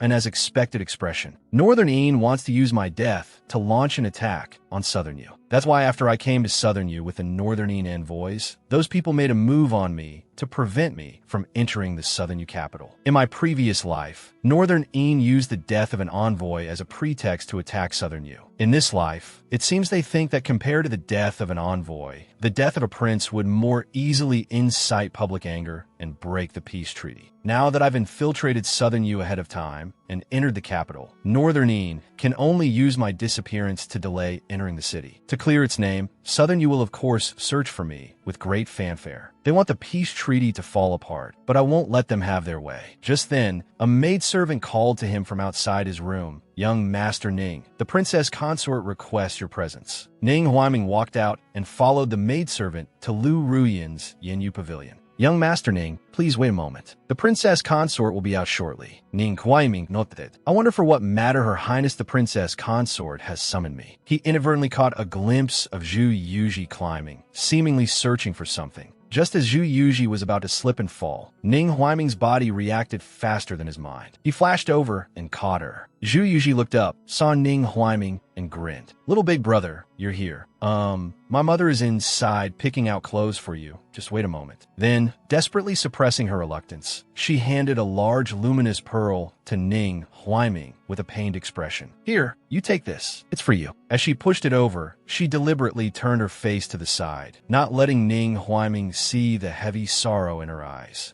Ning Huaiming picked up the luminous pearl and asked for me. Zhu Yuji nodded solemnly. Ning Huaiming's eyes flickered. He remembered that in his dream, this child loved this luminous pearl very much, even hugging it to sleep. And now she's just giving it to me. Will she really kill me? Looking at the luminous pearl and the adorable baby before him, Ning Huaiming's heart softened a little. He had never seen what this child looked like grown up. How can I be sure that she will be the one to kill me when she grows up? Perhaps she and the woman who kills me are two different people. It's not impossible. As soon as this thought appeared, his heart skipped a beat. He shook his head, casting aside that trace of softness. I've only met her twice in total. Why do I soften every time? Could there really be some ridiculous fate between us? If I keep softening step by step, will I fall in love with Zhu Yuji? Thinking of that dream, Ning Huaiming was left with only one thought. Since it is a foregone conclusion that Zhu Yuji will kill me, then my killing Zhu Yuji would be acting in accordance with fate. Then, the hands holding Zhu Yuji loosened. Zhu Yuji slid down unexpectedly, letting out a startled cry. Fortunately, it wasn't too high, so she wasn't badly hurt. She didn't sense Ning Huaiming's killing intent, only thinking he was too weak to hold her tightly. Just as the big one and the little one were in silence, Zhu Qiaosheng walked in. Ning Huaiming properly created Su Qiaosheng. Although Zhu Qiaosheng tried his best to appear nonchalant, the blisters at the corner of his mouth revealed that he had been having a very stressful couple of days. He said blandly, "Young master, you are my daughter's great benefactor. There's no need to be so polite." After seeing that Lu Rian was not in the room, his eyes filled with joy. This is simply heaven's help. He walked straight to Zhu Yuji. Little Five, did you miss Daddy? Look what Daddy brought for you. Then he took out a golden lock from his robes. He dangled it in front of Zhu Yuji. Does Little Five like it? Come, Daddy will put on for you.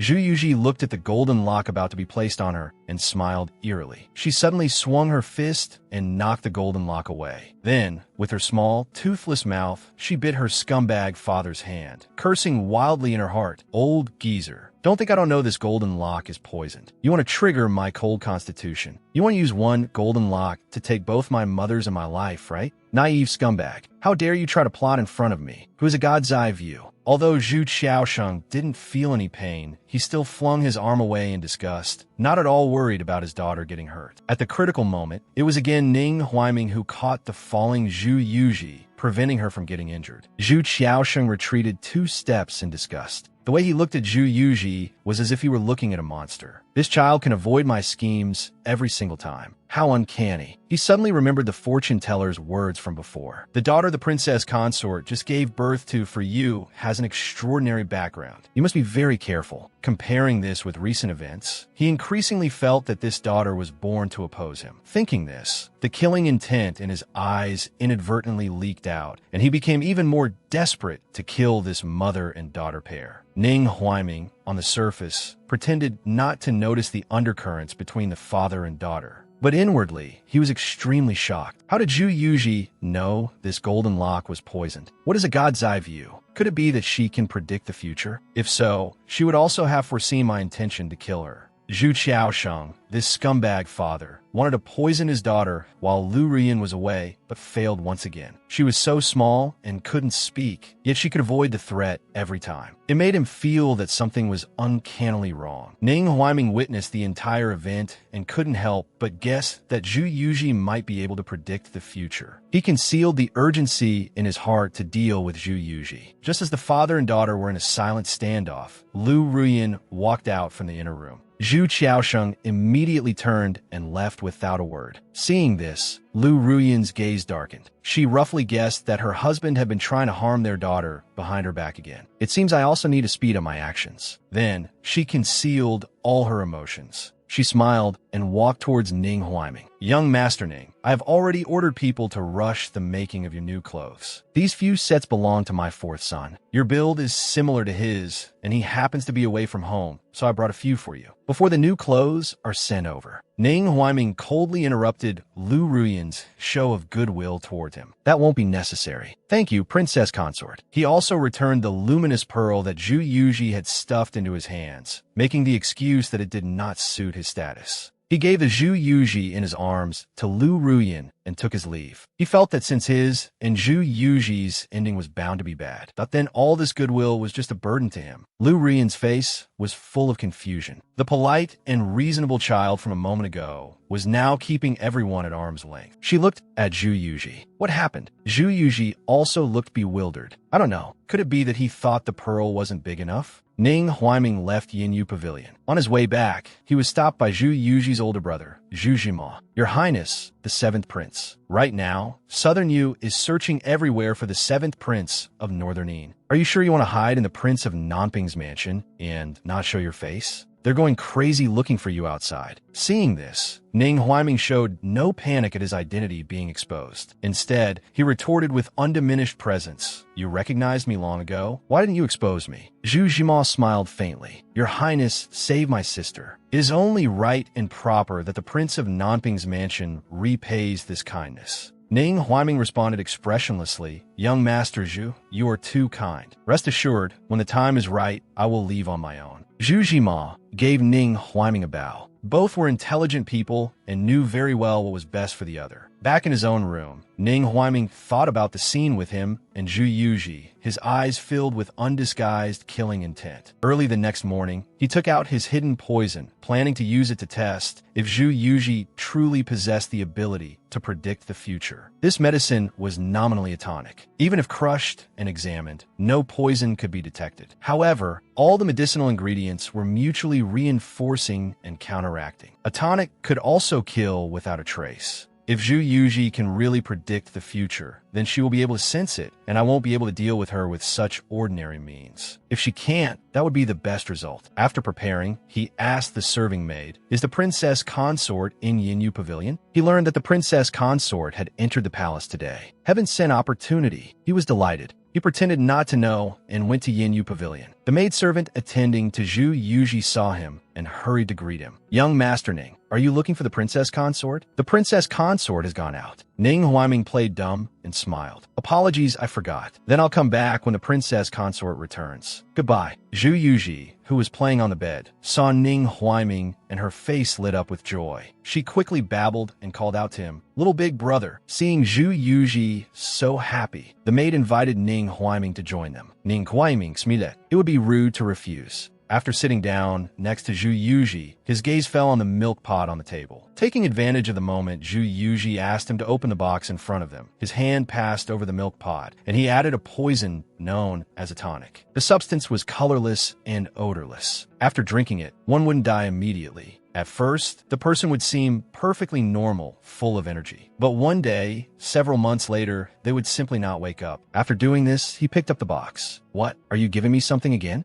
This time, Zhu Yuji went all out. With tears welling up from the pain of giving things away, she thought, I've thought about it. Maybe you disliked it last time because the table wasn't big enough. This time, I brought out all my worldly possessions. Please accept them. From now on, we'll be sworn siblings from the same parents. Don't mind me being so good to you. Oh, right. Give me the milk pot. Ning Huaiming agreed. He considered this the kindest poison, one that caused no pain but still achieved his desired effect. He picked it up and handed it to Zhu Yuji but she didn't take it. Her eyes were shining as she looked at him. Just as he was feeling strange and uneasy, he watched as Zhu Yuji grabbed his hand and pushed the milk pot to his lips. Little big brother, you've accepted my things. From now on, we're sworn siblings. We can't skip the recognition ceremony. Today, we'll swear an oath over milk. If we're brothers, then drink this pot of milk. Ning Huaiming's face was indescribably grim. 1 second, he had just administered the poison, and the next, the person who was supposed to drink it had become himself. So, was Zhu Yuji just lucky, or did she have foresight? Ning Huaiming, in order to test if Zhu Yuji could truly sense threats, had put his long-treasured poison into Zhu Yuji's milk pot. But he never expected Zhu Yuji would want to become sworn brothers with him and push the poison milk pot back at him. Ning Huaiming suppressed his panic and said with a smile, "Fifth young miss, don't joke. This is your ration. It's not appropriate for you to push it away." The maid waiting nearby thought Ning Huaiming was just being shy. She was happy to foster a friendly atmosphere between the two children and said with a smile, "Young Master Ning, this is goat's milk. You can drink it without worry." Seeing Ning Huaiming holding it but not moving, Zhu Yuji reached out and pushed it again. "Are you looking down on me? If you don't drink, you're not giving me face." Ning Huaiming hadn't expected his plan to backfire so spectacularly. Seeing Zhu Yuji was a little unhappy. It seemed it would be truly unreasonable if he didn't drink. After a long mental struggle, he finally picked up the milk pot with trembling hands and drank it all in one go. His look of grim determination didn't attract Zhu Yuji's attention. Instead, it was the empty milk pot that made Zhu Yuji's expression change. "Hey, big brother, I didn't tell you to drink it all. That's my ration for the whole day. I just wanted you to take a sip. A sip. You didn't leave a single drop for me. Do you know what a huge shock it is for a self-aware baby like me to drink breast milk?" Zhu Yuji's heartbroken cries received no response from Ning Huaiming. At this moment, Ning Huaiming had no time to deal with the child. He had only one thought: get back to his room and take the antidote. Without another word, he ran off. Still acting, the heartbroken Zhu Yuji was completely bewildered. "What's going on? Did little big brother get angry? But I was just complaining casually. I didn't think little big brother was even more of a snowflake than me." Meanwhile, Ning Huaiming ran back to his room at the fastest speed of his life, found the antidote pill, and swallowed it. Completely drained, he lay on the bed, but he couldn't relax. The antidote wouldn't take effect that quickly. He gritted his teeth as he felt the effects of the poison. "This Zhu Yuji is truly my nemesis. Luckily, that person gave me an antidote pill. But it wasn't a complete loss. At least, judging from Zhu Yuji's thoughts, she didn't guess that I wanted to harm her. I've just lost this opportunity to strike again. Maybe it's time to leave." As his thoughts reached this point, he could no longer resist the effects of the drug and fell into a deep sleep. He slept from morning until night. Vaguely, he felt someone enter his room. An unignorable gaze startled him awake. He opened his eyes to a large face right in front of him and screamed instinctively, "Little big brother, are you okay?" Ning Huaiming saw it was Zhu Yuji and calmed down. "Fifth young miss, why are you here?" To this little big brother, the only one she could communicate with freely, Zhu Yuji held nothing back. "I heard you didn't eat dinner, so my big brother brought me to see you. You were sleeping, so my big brother went back first." After speaking, her eyes noticed that little big brother's neck was covered in red spots. Surprised, she pushed him down and pulled at his clothes to get a closer look. "Little big brother, you're sick." Ning Huaiming was already weak from the drug's effects. Being pulled by Zhu Yuji like that, he nearly suffocated. "I'm just allergic to goat's milk. Let go of me, I can't breathe." Hearing this, Zhu Yuji knew it was nothing serious and giggled sheepishly. "Sorry, my newly installed limbs aren't fully tamed yet. Blame the goat's milk.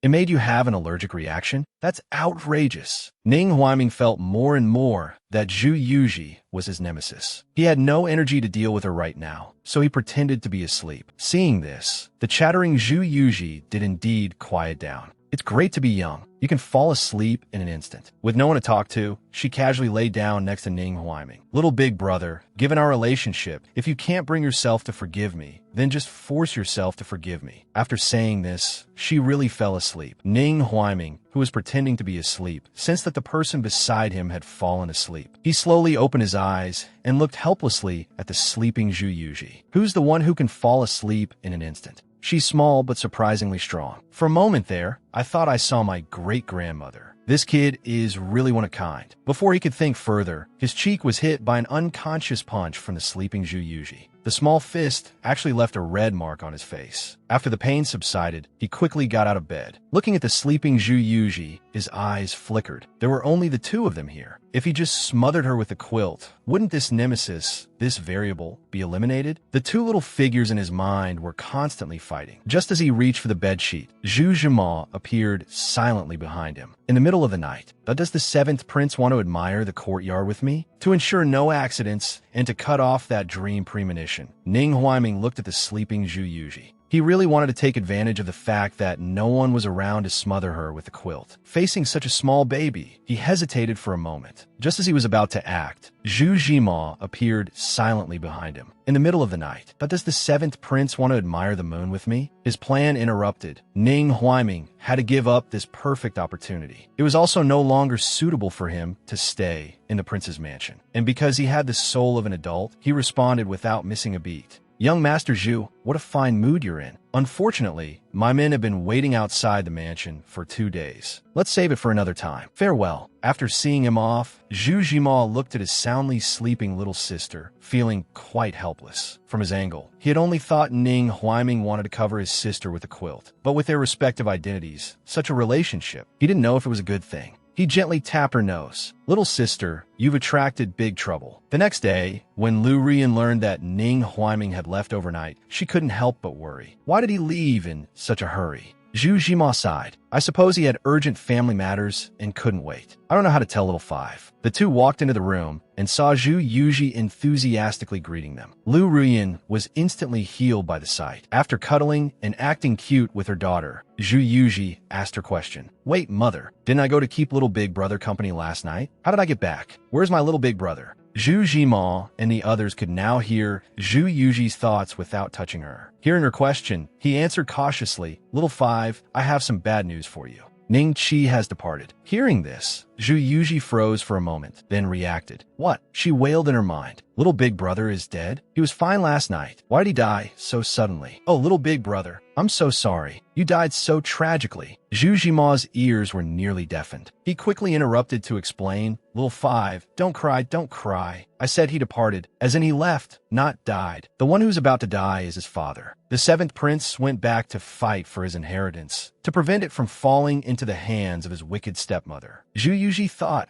then why couldn't you have said it all at once? Can you just throw around a word like departed? Does that mean I'll never see little big brother again? My heart is breaking all over again. She snuggled sorrowfully back into her mother's arms. Before she could get her fill of comfort, she suddenly sensed a murderous aura outside the door. Her eyes snapped open, her expression turning serious. Lu Ruyan and Zhu Zhima also looked over vigilantly. Outside the door, they saw Zhu Qiaosheng, whom they hadn't seen for days, walking in with a group of people. What kind of trouble is he trying to stir up now? Zhu Yuji saw it was her scumbag father. She was vigilant and disgusted. This old dog is sneaking around. He's definitely up to no good. A glint flashed in Lu Ruyan's eyes. She smiled brightly as usual and went to greet him. Husband, what brings you to see little five? Zhu Qiaosheng feigned gentleness. A few Taoist priests from Qingyun Temple have come to the mansion. They say they have important matters to discuss. As you should know, Qingyun Temple was granted its title by the emperor after the Empress Dowager gave birth to him. We mustn't neglect them. Before Lu Ruyan could speak, he directly invited the priests in.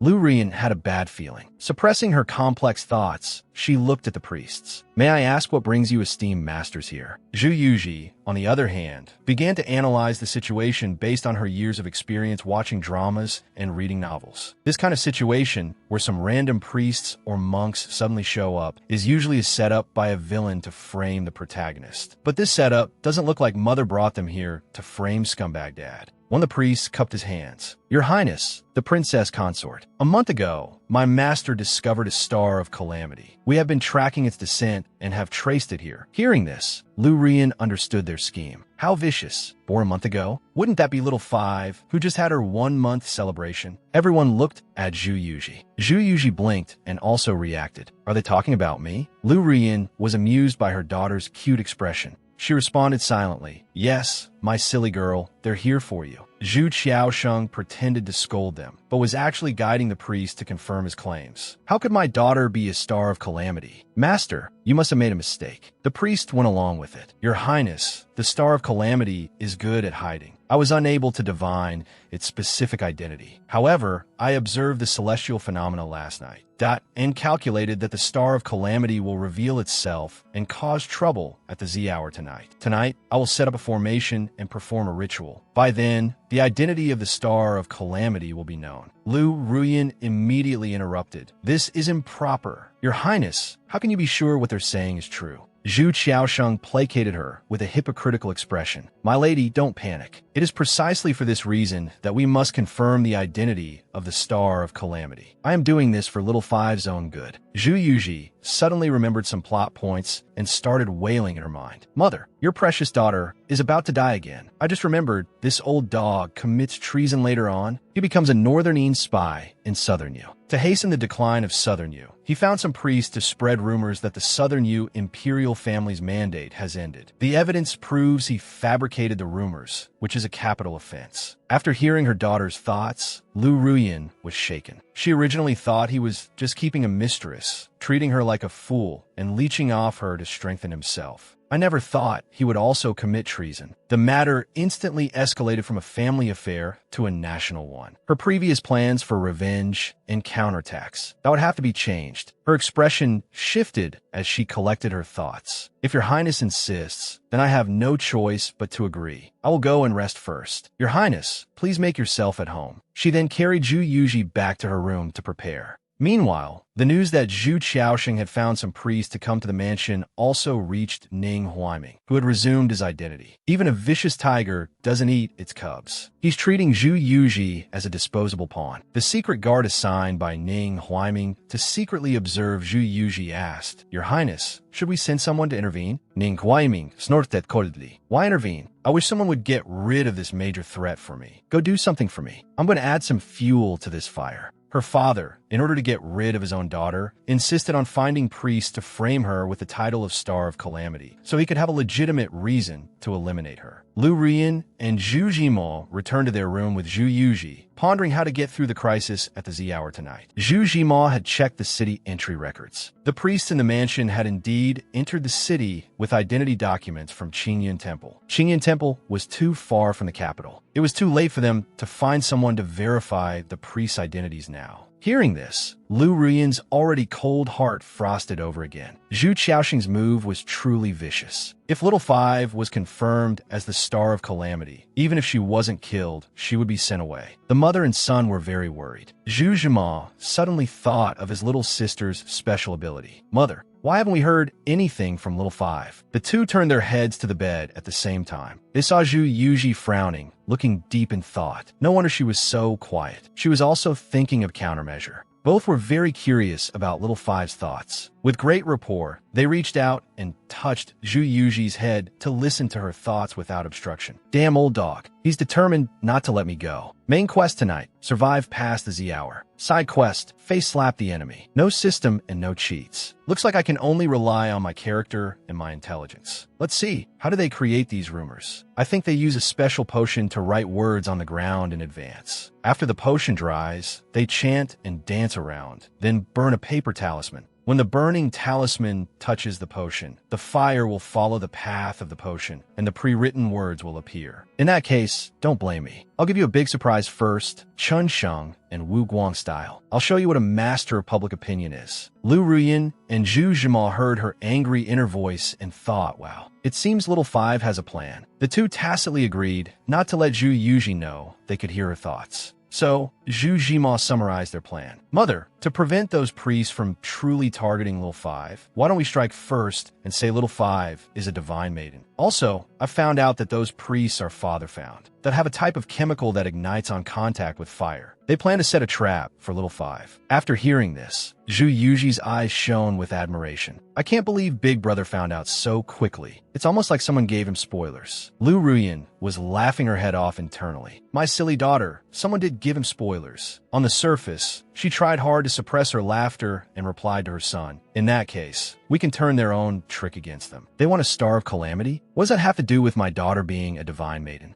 Zhu Yuji saw that her mother and brother understood how to counterattack and giggled. That's right, that's right. And the luminous pearl I gave little big brother last time, he didn't take it with him. We can put it behind but to create a glowing filter. That'll nail the divine maiden vibe. But wait a minute, why are you two talking so strangely? It's like you're acting in a play, with all the dramatic pauses. And why are you both holding my head? Lu Rian and Zhu Jima tacitly turned their heads away, pretending not to hear. We're not going to tell you we're experiencing the wisdom of a divine maiden up close. Soon, it was midnight. Both sides were ready and gathered. Zhu Yuji was dressed up like a little immortal child, sitting properly in the center of the altar. Your Highnesses, the prince and princess consort, this humble priest is about to begin. Zhu Yuji looked at her scumbag dad's hypocritical appearance and wanted to quit. Such a big spectacle. I could see scumbag dad really wants me dead. On Zhu Qiaosheng's side, just as he was about to let the priest begin, the mansion gates were violently pushed open. General Pei of the City Patrol Battalion burst in with his men. Men, guard the mansion gates for me. Tonight, people may only enter the mansion, not leave. Your Highnesses, I received news that several masters from Qingyun Temple have predicted that a star of calamity will appear in the mansion tonight. His Majesty has ordered the mansion to be sealed and sent me to see what's going on. Zhu Qiaosheng was surprised that His Majesty knew, but he didn't dwell on it. This was a good thing for him. It was as if heaven itself was helping him. As long as Zhu Yuji was identified as the Star of Calamity, not even the Empress could help them. Receiving the order, the priest began his pretentious ritual, throwing the lit paper talisman onto the pre-prepared ground. Flames shot up quickly, soon forming the character for 5. General Pei saw it. Could it be referring to the Zhu family's 5th young miss?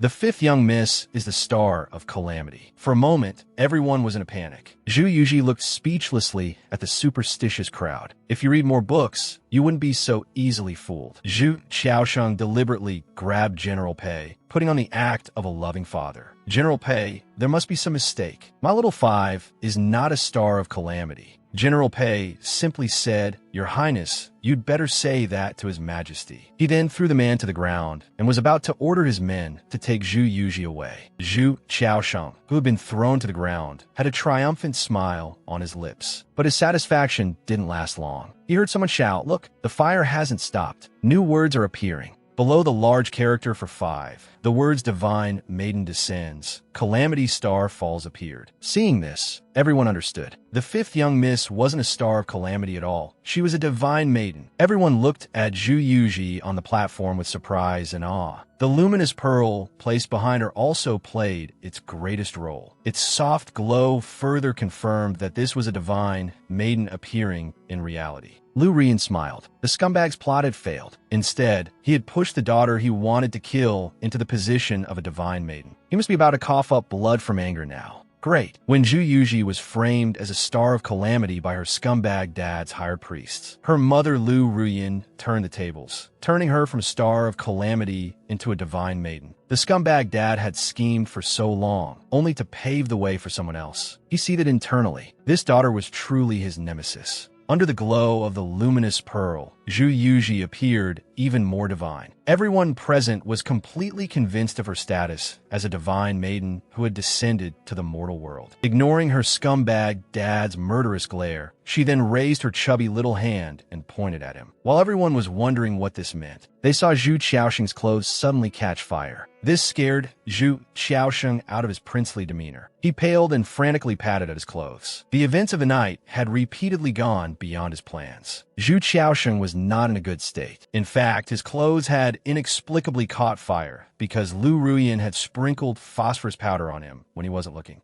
To perfectly coordinate with her daughter's counterattack, she pretended to be frightened and exclaimed loudly, Could it be that the Star of Calamity is my husband? Guided by her words, everyone present became convinced. So that's how it is. The Divine Maiden wants to destroy the Star of Calamity. The scumbag dad was condemned and shunned by the crowd. Zhu Yuji was gloating internally. You damned old dog. Even if you say you're not the Star of Calamity now, no one will believe you. But she had still underestimated her scumbag dad's shamelessness. Zhu Qiaosheng reacted quickly, rolling on the ground with a pained expression. I was wrong. Divine Maiden, I was wrong. Please spare me. You don't want anything to happen to your father, do you? Zhu Qiaoxing knew very well that explanations were useless now. He could only tacitly admit that she was the divine maiden. He rolled around pretentiously for a while to show that the calamity star had been expelled. A moment later, he looked up blankly. How did I get here? My lady, why is the mansion surrounded by so many people? No matter how speechless everyone was, he had managed to shed the title of Star of Calamity. Zhu Yuji sighed deeply. Indeed, all the world's a stage, and it's all about acting. Knowing she couldn't do anything more to her scumbag dad, she sat quietly without any further movement. General Pei looked at her thoughtfully. Has a divine maiden truly appeared in the world? He immediately took his leave to report back to the emperor. In an alley not far from the prince's mansion, Ning Huaiming also received a report from his secret guard. He had passed the news to the Southern Yu Emperor, intending to add fuel to the fire. But unexpectedly, it became a favorable wind that helped turn Zhu Yuji from a star of calamity into a divine maiden. How frustrating. He looked up and asked the secret guard, "Where are the city patrolmen?" The secret guard replied, "The one surnamed Pei just went back to the palace to request an edict. An imperial decree from the Southern Yu Emperor should arrive within an hour." Ning Huaiming sighed in relief. "Then we'll wait a little longer. Let's see how the Southern Yu Emperor treats this divine maiden. It's not easy being a divine maiden. If you don't do it well, you could die." Sure enough, an hour later, everyone in the Onping Prince's mansion knelt to receive the imperial edict. By the mandate of heaven, the emperor proclaims, "With peace talks between our two nations imminent, the Prince of Onping is hereby ordered to assist the Minister of the Court of State Ceremonial in negotiating a treaty with Northern Yin." Zhu Yuji heard this and thought, just as I expected. It's just like the plot. The old dog is going to negotiate with the Northern Yin envoy.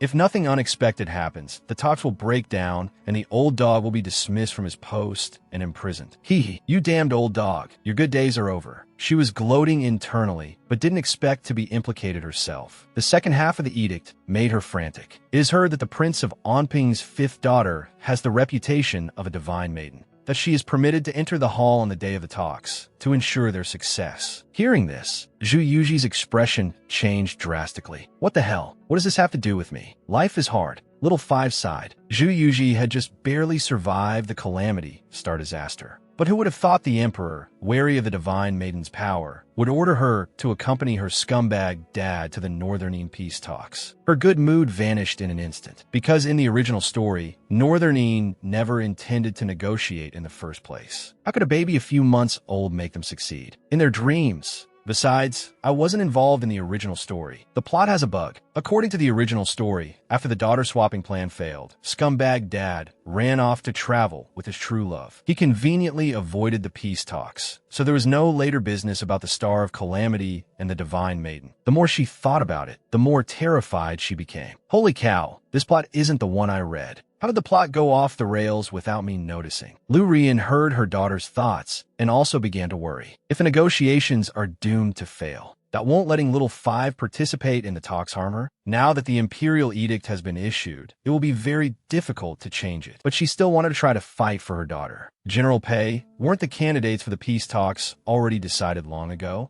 How could it be? Before she could finish, General Pei interrupted. His Majesty has his own considerations. The prince and princess consort only need to follow the edict. I will take my leave. Lu Rian and Zhu Jimo both felt that something was very wrong. They exchanged a look and tacitly returned to the room to discuss countermeasures. Mother consort, do you know about the disappearance of the Northern Yin prince who was sent for the peace talks? Lu Ruyan was startled. What prince? Didn't they just send an envoy to go through the motions? Zhu Jima stroked his sister's head and replied, His Majesty also knows that Northern Yin is just going through the motions. Why would he make such a big deal ordering Father and Little Five to attend the talks? Don't you find it strange? Whether as a star of calamity or a divine maiden, once used by others, she becomes a presence that can shake imperial power. This is something His Majesty absolutely cannot tolerate. Hearing her brother's analysis, Zhu Yuji thought, I get it now. It means both the old dog and I are finished. Although Zhu Jima had heard his sister call their father old dog several times, he still couldn't help but laugh. However, this matter is not without a chance for a turnaround. It depends on how we handle it. But I think, with father's political acumen, he must have also understood the implications. So what will he do? The words had barely left his mouth when shouts of alarm rang out from the courtyard. Help! Assassins! Lu Rian, once bitten twice shy, heard this and hugged Zhu Yuji tightly, terrified of losing her daughter again. Zhu Yuji was getting more and more horrified. What assassins now? The plot is getting more and more different from the original. Give me back the plot I know so well. Hearing her daughter's thoughts, Lu Rian grew panicked. What's happening? Is someone trying to snatch little Five again? Seeing this, Zhu Jima quickly reassured her. Mother, please don't worry. The city patrol men haven't left yet. It's impossible for assassins to come and go without a trace. However, if I'm not mistaken, they most likely won't be able to catch the assassins. The sharp-witted Zhu Jima was almost certain whose hand was behind this. Zhu Yuji also figured it out. I get it. The damned old dog planned it himself. I have to say, the old dog's brain works pretty well. Why didn't I think of that? The mother and her two children all breathed a sigh of relief, smiling faintly. Since Zhu Qiaoshan can pretend to be assassinated to evade the peace talks, then of course little Five can too. Zhu Jima added with a smile. The cold has been raging recently. If a child were to unfortunately catch it, His Majesty would have to be understanding. Zhu Yuji was making finger hearts like crazy in her mind. As expected of my villain brother and mom, they're as smart as I am. After her initial happiness, Lu Rian became a little worried and conflicted. Pretending to be sick is also a form of deception. What if the pretense becomes real? Zhu Yuji silently replied her mind, Mother, don't panic. I can watch an ad to revive. If I die, I'm just pretending. Given the circumstances, this was the only way. And so, everyone in the prince's mansion soon learned that the fifth young miss was ill. Lu Rian kept a constant vigil by the small bed. Her daughter's maid suddenly burst in. Your Highness, the prince has sent someone to see the fifth young Mississippi. The person is right outside. We can't stop them. Lu Rian grew increasingly flustered by Zhu Qiaosheng's actions. Didn't I say little Five has a sudden sweating sickness and isn't seeing anyone? Tell him to go back to the prince. Tell the prince to focus on his recovery and not to worry. When she touched her daughter's skin, she found it was burning hot. This was clearly a fever. Her face changed. Her previous worries had come true after all. The fake illness had become a real one. Her father had faked an imperial edict to avoid the trip to Hetton, and Zhu Yuji had also imitated him by feigning illness. But unexpectedly, she really did get sick. In her high fever, Zhu Yuji entered a strange environment. She didn't know how long had passed before she woke up, completely unaware of the changes to her body. A light suddenly appeared in the dark space. She found herself on a long corridor in the middle of a lake. A young man stood ahead of her, but his back was turned, so she couldn't see who it was. She really wanted to know where she was,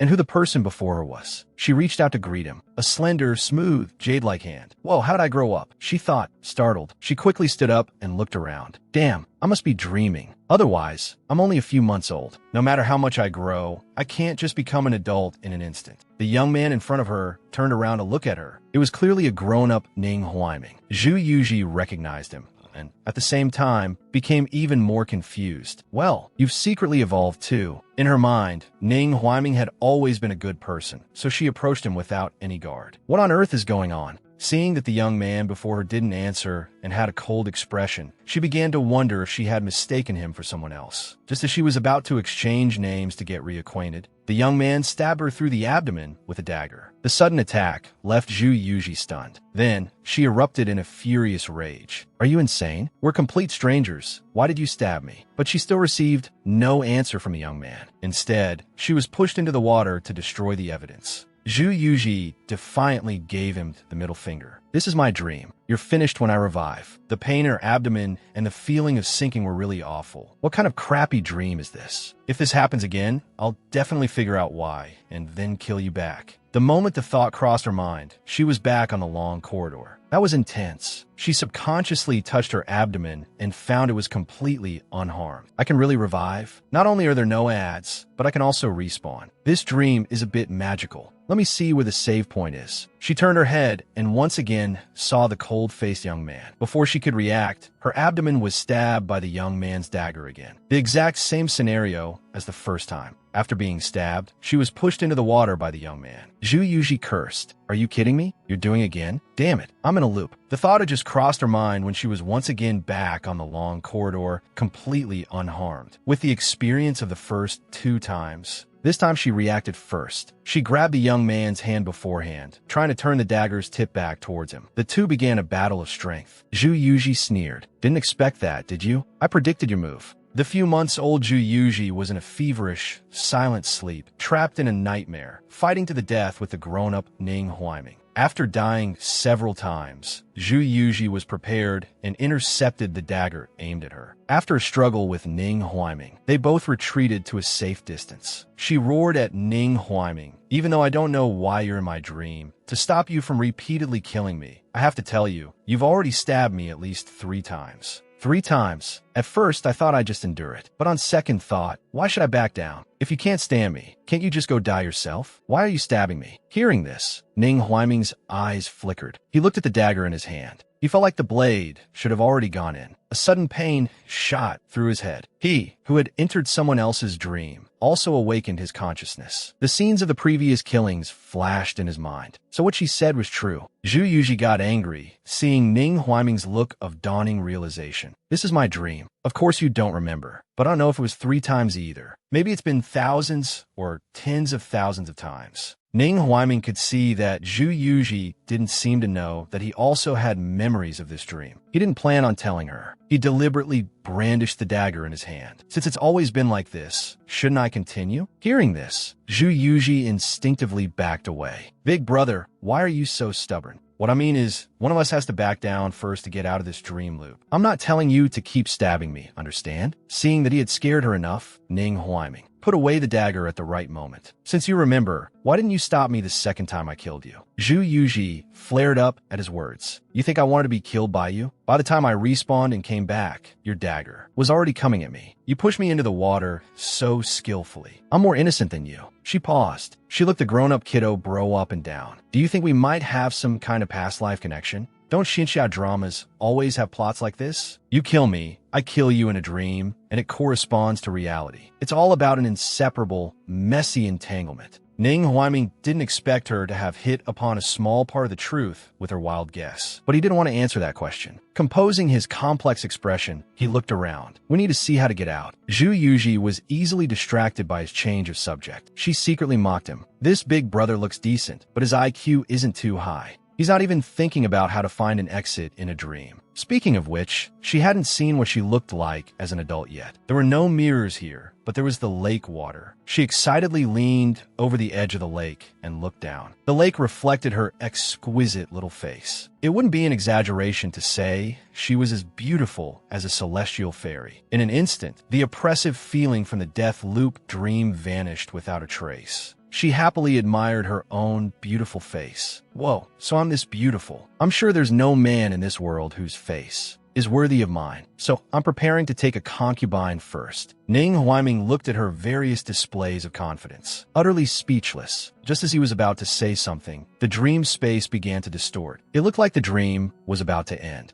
Zhu Yuji felt it even more keenly. She turned to say something to Ning Huaiming, but before she could even touch his sleeve, she fell completely. In reality, Zhu Yuji suddenly woke up, completely unaware of her current illness. She opened her eyes and saw a handsome young man watching over her bed. He was happily shouting that she was awake. "Junior sister." Her mind was still foggy. "What's going on?" The handsome young man had already run outside. "Junior sister, you're awake. I'll go tell master right away." Hearing this, Zhu Yuji was completely baffled. What master? What junior sister? Who am I? Where am I? Where's my mother? How did the world change after just one dream? A moment later, the master the young man spoke of slowly walked in. Well, the little girl is really awake." When Yuji opened her eyes again, she was very confused. How did the world change after just one dream? The old Taoist who had rushed over upon hearing the news chuckled and pinched Zhu Yuji's cheek. "Little girl, I am the Valley Master of Medicine King Valley. Do you know why you are here?" Zhu Yuji had just ended a dream and was now in a strange place with strange people, already confused. Hearing this, she was even more bewildered. Suddenly, she saw the handsome young man behind the old Taoist. Oh, finally,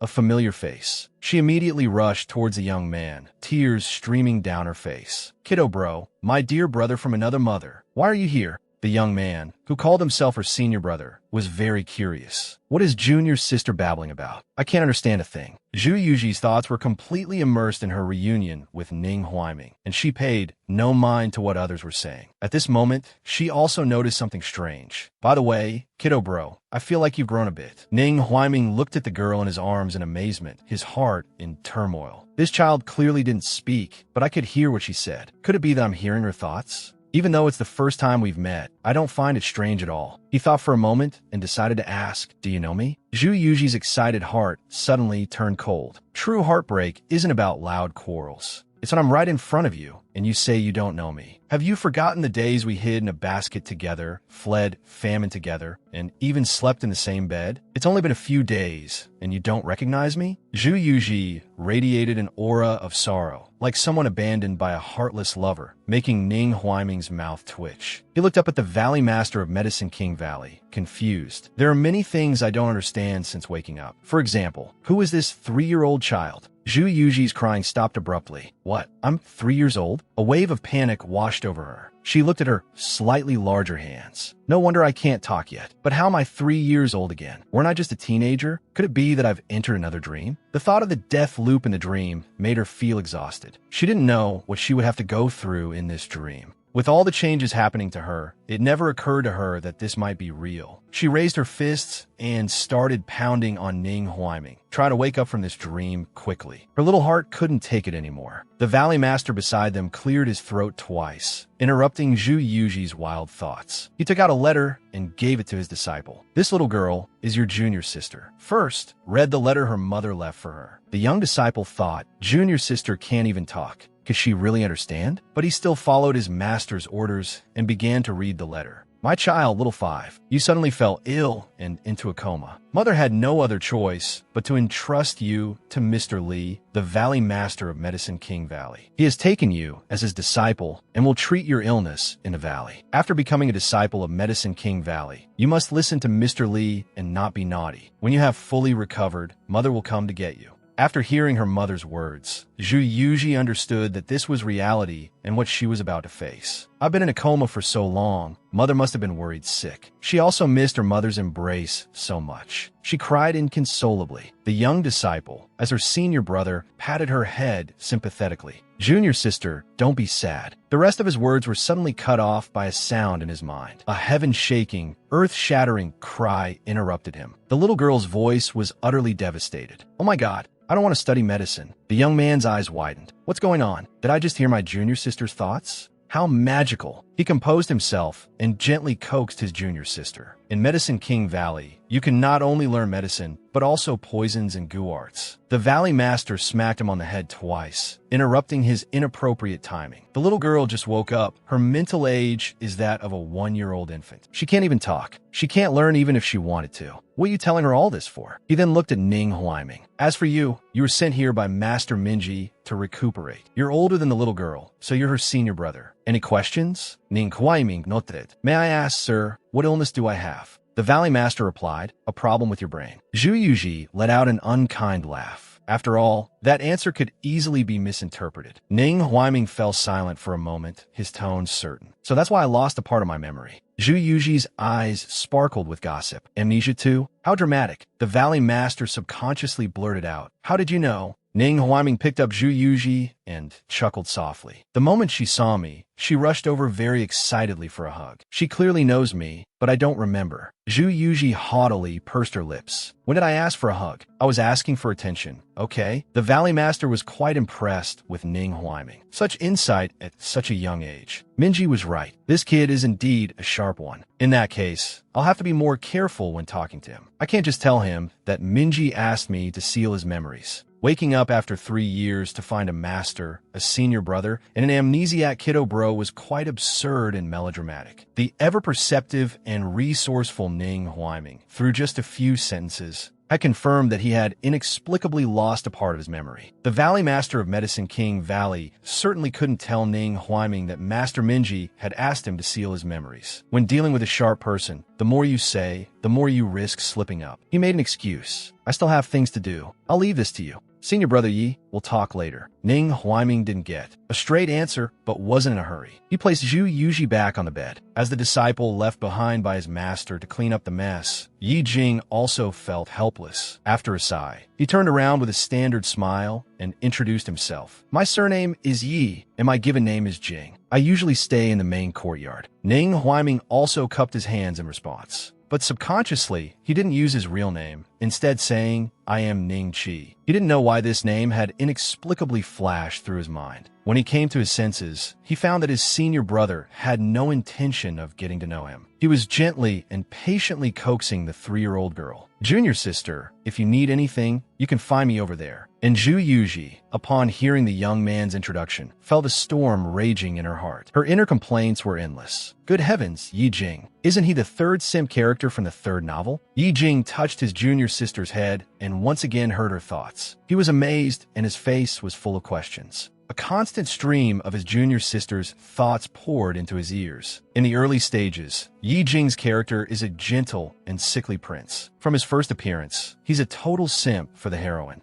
Every time the heroine is abused to within an inch of her life by the male lead, Yi Jing appears like an airdrop medkit, specifically to keep the heroine alive. But one day, he suddenly turns dark. No one knows that every time he feeds the heroine medicine, he secretly adds poison. The reason he doesn't use a poison that kills instantly is that he wants the heroine to live in pain and torment for the rest of her life. The plot twist was so shocking that even I, with my civilized upbringing, couldn't help but blurt out a fuck. As for why he added poison, it seems to be because of a grudge against the Zhu family. But before the grudge was explained, he was killed by the male lead. Now, my legs are short and my hands are short. How am I supposed to survive in this atmosphere? This stupid plot doesn't even explain things clearly and just sends me here to die. Spirits of heaven and earth, before I figure out the grudge Yi Jing holds, please don't let him find out I'm from the Zhu family. Zhu Yuji clasped her hands together and prayed devoutly, having no idea that her inner thoughts had already given her away. After hearing everything, Yi Jing was even more confused. Simp? Who's the heroine? I have a grudge against the Zhu family? How come I don't know that? Now, he was even more interested in and concerned about this junior sister. The quiet, silent atmosphere made Zhu Yuji panic. Senior brother's identity is too terrifying. As the only law-abiding citizen here, kiddo bro, you're my only hope. She decisively reached out her hands to Ning Huaiming, asking for a hug. Ning Huaiming received the signal and was about to take her when Yi Jing blocked him. He stood between them with a smile. You go back and rest first. I'll take care of junior sister. Ning Huaiming, who could hear her thoughts from a distance, nodded knowingly and left. Zhu Yuji looked at Ning Huaiming, signaling with her eyes until they cramped, but he decisively abandoned her. So much for hiding in a basket and wandering together. She stared resentfully at the young man's departing back. Yi Jing quickly blocked her line of sight. Junior sister, listen to senior brother. Not a single man is a good person. Zhu Yuji was speechless. There's nothing wrong with that statement. Back in his room, Ning Huaiming tried hard to recall his lost memories. But no matter how hard he tried, he couldn't remember. The more it was like this, the more he wanted to know why he had come to Southern Yu from Northern Yin. Why on earth did Master Minji leave him here? He remembered that when he was just born, he was about to be executed. It was Master Minji who knelt before his imperial father and guaranteed with his own life that he was by no means a demon spawn. In the following years, he also frequently intervened to save and educate him. He firmly believed that Master Minji would not harm him. Since he was young, if it weren't for him strongly defending him in front of his imperial father, he wouldn't have survived until now. However, he always felt that the lost memories were crucial. He suddenly thought of the girl who had rushed towards him during the day. His thoughts suddenly became clear. Ever since he could remember, he had been imprisoned in a pavilion and had never been to Southern Yu. Yet that girl recognized him. If he wanted to retrieve his memories, that girl was a very good breakthrough point. A plan called Operation Inseparable was quietly born. Ning Huaiming tossed and turned, unable to sleep, wanting to know about his lost memories. In a courtyard not far away, Zhu Yuji was also having trouble sleeping, getting a fever for no reason, entering a dream for no reason, waking up and growing to 3 years old for no reason, and being thousands of miles away from home for no reason. On the nth day away from home, she missed her mom, missed her mom, missed her mom. I really want to tell my mom that I'm not a coward. But when late night comes, 1,000 words become just one sentence. I'm just a little coward who misses his mommy. Why are you doing this to me? Oh, my beautiful and gentle mother, I miss you so much. After reminiscing, she worried about her current situation. The heroine of the third book is the daughter of my scumbag dad's true love, who became the 5th young miss of the Omping Prince's mansion, Zhu Yuji. But the problem is, I transmigrated and changed the character's fates. Now I am that Zhu Yuji. Don't tell me the heroine's plot will end up falling on me? Another day of not wanting to live. Just then, the window was opened. She looked up. Well, kiddo bro. I'm in the middle of a late-night emo session. What are you doing climbing through my window? Ning Huaiming heard Zhu Yuji's inner thoughts. He jumped in without changing his expression. I came to ask you how we met. I want to know what my lost memories are. You can act it out for me. I can understand. Zhu Yuji knew that the former kiddo bro had always wanted to kill her, but they had also gone through hardships together. At least on the surface, there was nothing wrong with kiddo bro. She had always had a good impression of him and didn't want to lose him as a friend. Hearing his words, she cleared her throat twice and began to narrate with great emotion. Our meeting actually stemmed from a mutual salvation. You were the handsome boy being hunted by your stepmother, and I was the beautiful girl abandoned by my own father. In that smoke-filled night, a basket covered you, and thus our unbreakable bond was forged. Later, you were almost killed by assassins sent by your stepmother. At that critical moment, it was a who stepped forward, throwing powder, spilling blood, and knocking someone out all in one smooth motion. Just like that, you came back to my home with me. You ate good food, wore good clothes, and slept in a good bed. But the good times didn't last. Sad news came, your father died. Then you, overwhelmed with grief, went home and inherited a multi-billion-dollar fortune. After hearing this, Ning Huaiming stared quietly at Zhu Yuji, highly doubting the truth of the story. Zhu Yuji scratched her head in embarrassment. From a literary perspective, I did some embellishing, but these are indeed things you told me yourself. I am absolutely not exaggerating. Hearing this, Ning Huaiming was more or less convinced, but he grew even more confused inside. His brain, trying to recall, began to throb with pain. If my imperial father's concubines count as stepmothers, then I do have stepmothers. But those people never paid me any mind. How could they send people to hunt me down? Besides, my imperial father is alive and well. How could he have died? Could it be that my brain really has a problem? Just as he was falling into a state of delusion, Zhu Yuji suddenly threw herself into his arms, interrupting his wild thoughts. Ning Huaiming was startled. What are you doing? Zhu Yuji stared at his face and giggled inwardly. Seeing you again this time, I feel like you've changed. You've changed for the better. Hearing this, a wave of heat shot straight to Ning Huaiming's head, and his cheeks burned red. He didn't dare to look at the girl's sparkling eyes in front of him anymore. He turned his head away and said, "You're a girl. Don't you know any shame? Even though you're young, you're still a girl. Don't just get so close and stare at a man like that. It will make people think you're not reserved." Zhu Yuji was speechless. "Big brother, I'm only 3. Then she realized this guy might be Tsundere.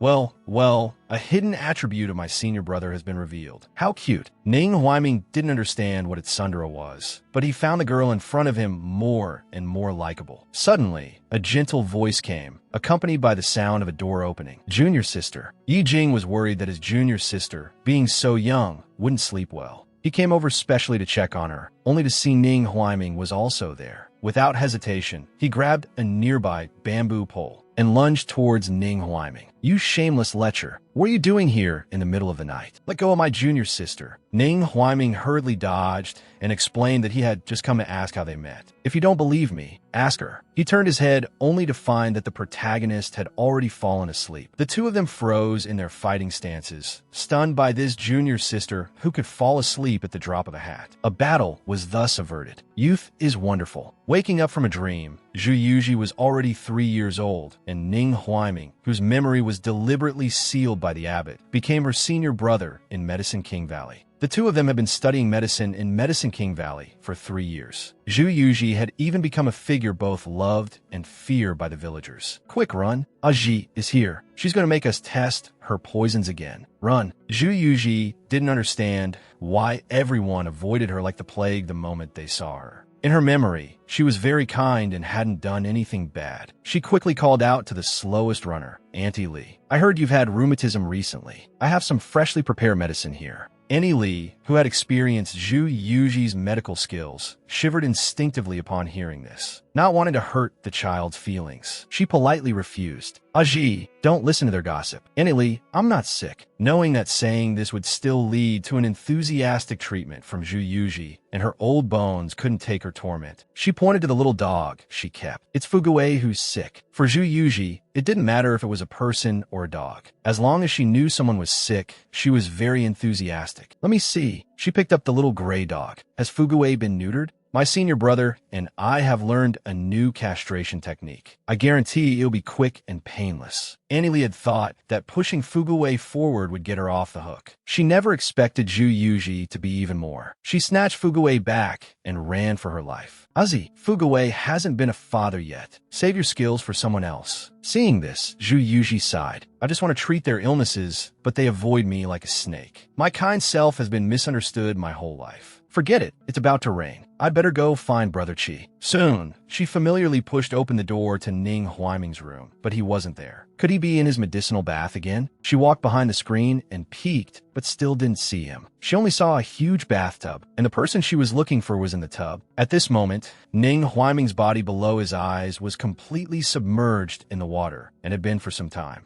He was silent and motionless, as if he had fallen asleep. The next moment, his scalp tingled in pain. A strong force grabbed his hair and lifted him up. Following the force, he turned his head to look. Good heavens, it was this girl again. Zhu Yuji suddenly came face to face with a large face. She screamed instinctively and, in her panic, pushed him back into the tub. This time, Ning Huaiming's entire body was submerged in the water. He thrashed around uncomfortably. He accidentally grabbed Zhu Yuji's hand and pulled her into the tub as well. Falling into the water so suddenly was a death sentence for Zhu Yuji, who couldn't swim. Fortunately, she was quickly pulled up by Ning Huaiming. She successfully coughed out the water she had inhaled, but sprayed it all over Ning Huaiming's face. This made the already somewhat gloomy Ning Huaiming even more annoyed. Zhu Yuji, what are you doing? Zhu Yuji replied meekly. If I said I was afraid you would drown and wanted to save you, would you believe me? Don't you always pass out whenever it thunders and rains? I saw it was about to rain outside and was afraid you'd fall asleep while bathing. The concern in her words instantly quelled Ning Huaiming's anger. Although he felt a little warm inside, there were some things he still had to say. Your way of saving me is to almost press me to death in the water? Besides, with your height, it's more likely you drown. You think you could drown me? His words truly pierced Zhu Yuji's heart. So sad, so helpless, so tired. I feel like a donkey that's been pulling a mill all day, only to be whipped by its heartless owner. Ning Huaiming was already used to her drama. He sighed and lifted her out of the tub. He also explained, I wasn't bathing. I was trying to use some extreme methods to stimulate my memories. I want to know what I've forgotten from my past. But in the past 3 years at Medicine King Valley, Zhu Yuji's half-baked medical skills have scared away many villagers. Meanwhile, Ning Huaiming has been trying non-stop for 3 years to regain his memories. But even nearly drowning himself in water failed to stimulate their recovery. Zhu Yuji doesn't understand. Since they're in Medicine King Valley and he wants to get his memories back, why doesn't he go to their master? Ning Huaiming gave a wry smile upon hearing this. If their master wanted to treat him, he would have done so long ago instead of constantly putting him off. He didn't say it out loud. After all, in his mind, Zhu Yuji was just a 6-year-old child. Explaining the complex thoughts of adults to her would be a bit much. He grabbed the back of Zhu Yuji's collar, lifting her like a kitten, and started walking out. Come on, I'll take you back. Zhu Yuji immediately struggled fiercely, protesting loudly. I don't want to. I want to sleep with you. Ning Huaiming ignored her struggles and replied, boys and girls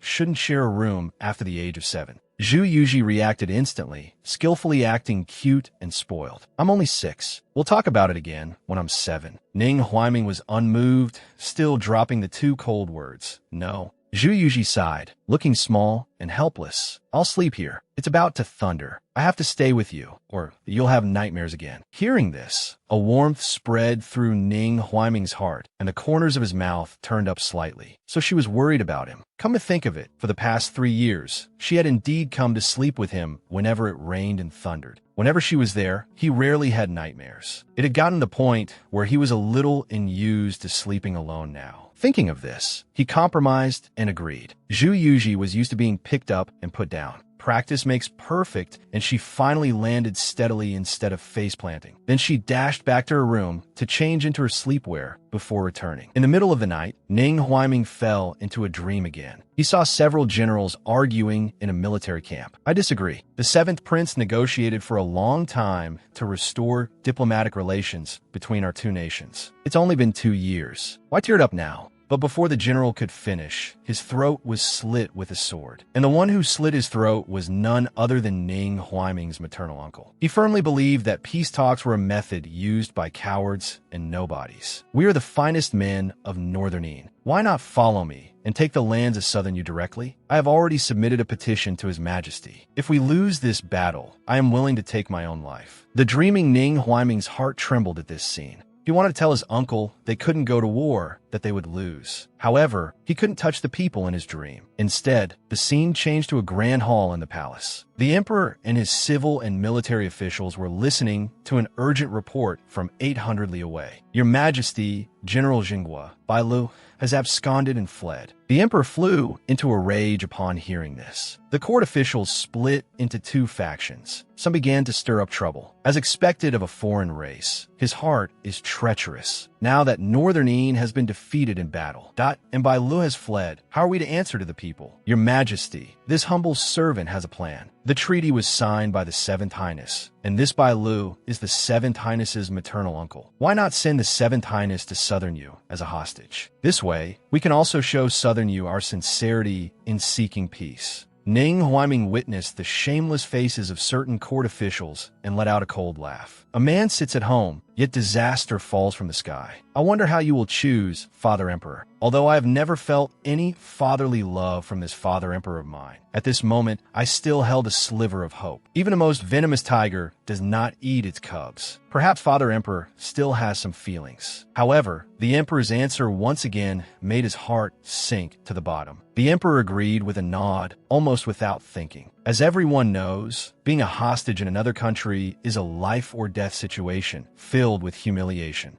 Ning Huaiming listened to the sighs of the upright ministers. His Majesty is planning to abandon the seventh prince. It was clearly Northern Yin that broke the treaty first, yet the seventh prince must bear the consequences. How pitiful. He suddenly burst out laughing, a painful and crazed laugh. No longer expecting anything. Did he know the outcome all along? Since childhood, why was he always the one to be abandoned? On what grounds? On what grounds? His whole being was trapped in his inner demons, unable to break free. In reality, Zhu Yuji saw Ning Huaiming covered in sweat with a contorted expression and knew he was having a nightmare again. She called out while trying to wake him, "Big brother, wake up!" Ning Huaiming finally woke from the dream, but the oppressive pain in his chest made him spit out a pool of blood the moment he opened his eyes. It was clear how severe his inner demons were. His hatred for that heartless and ungrateful Father Emperor had become an obsession. The young man had seen the future in his dream and once again clearly understood his Father Emperor's cruelty and heartlessness. After being woken up, Ning Huaiming, filled with grief and indignation, spat out a mouthful of stagnant blood. This terrified Zhu Yuji, who was beside him. She knew the kid brother would have nightmares on stormy, thundering days, but this was the first time he had woken up and vomited blood. She really didn't know what he had dreamed about. She quickly got out of bed and ran out to drag their master over. The Valley Master arrived, panting and a little annoyed. "You rushed me over here because Ning Qi vomited blood. So, where's the blood?"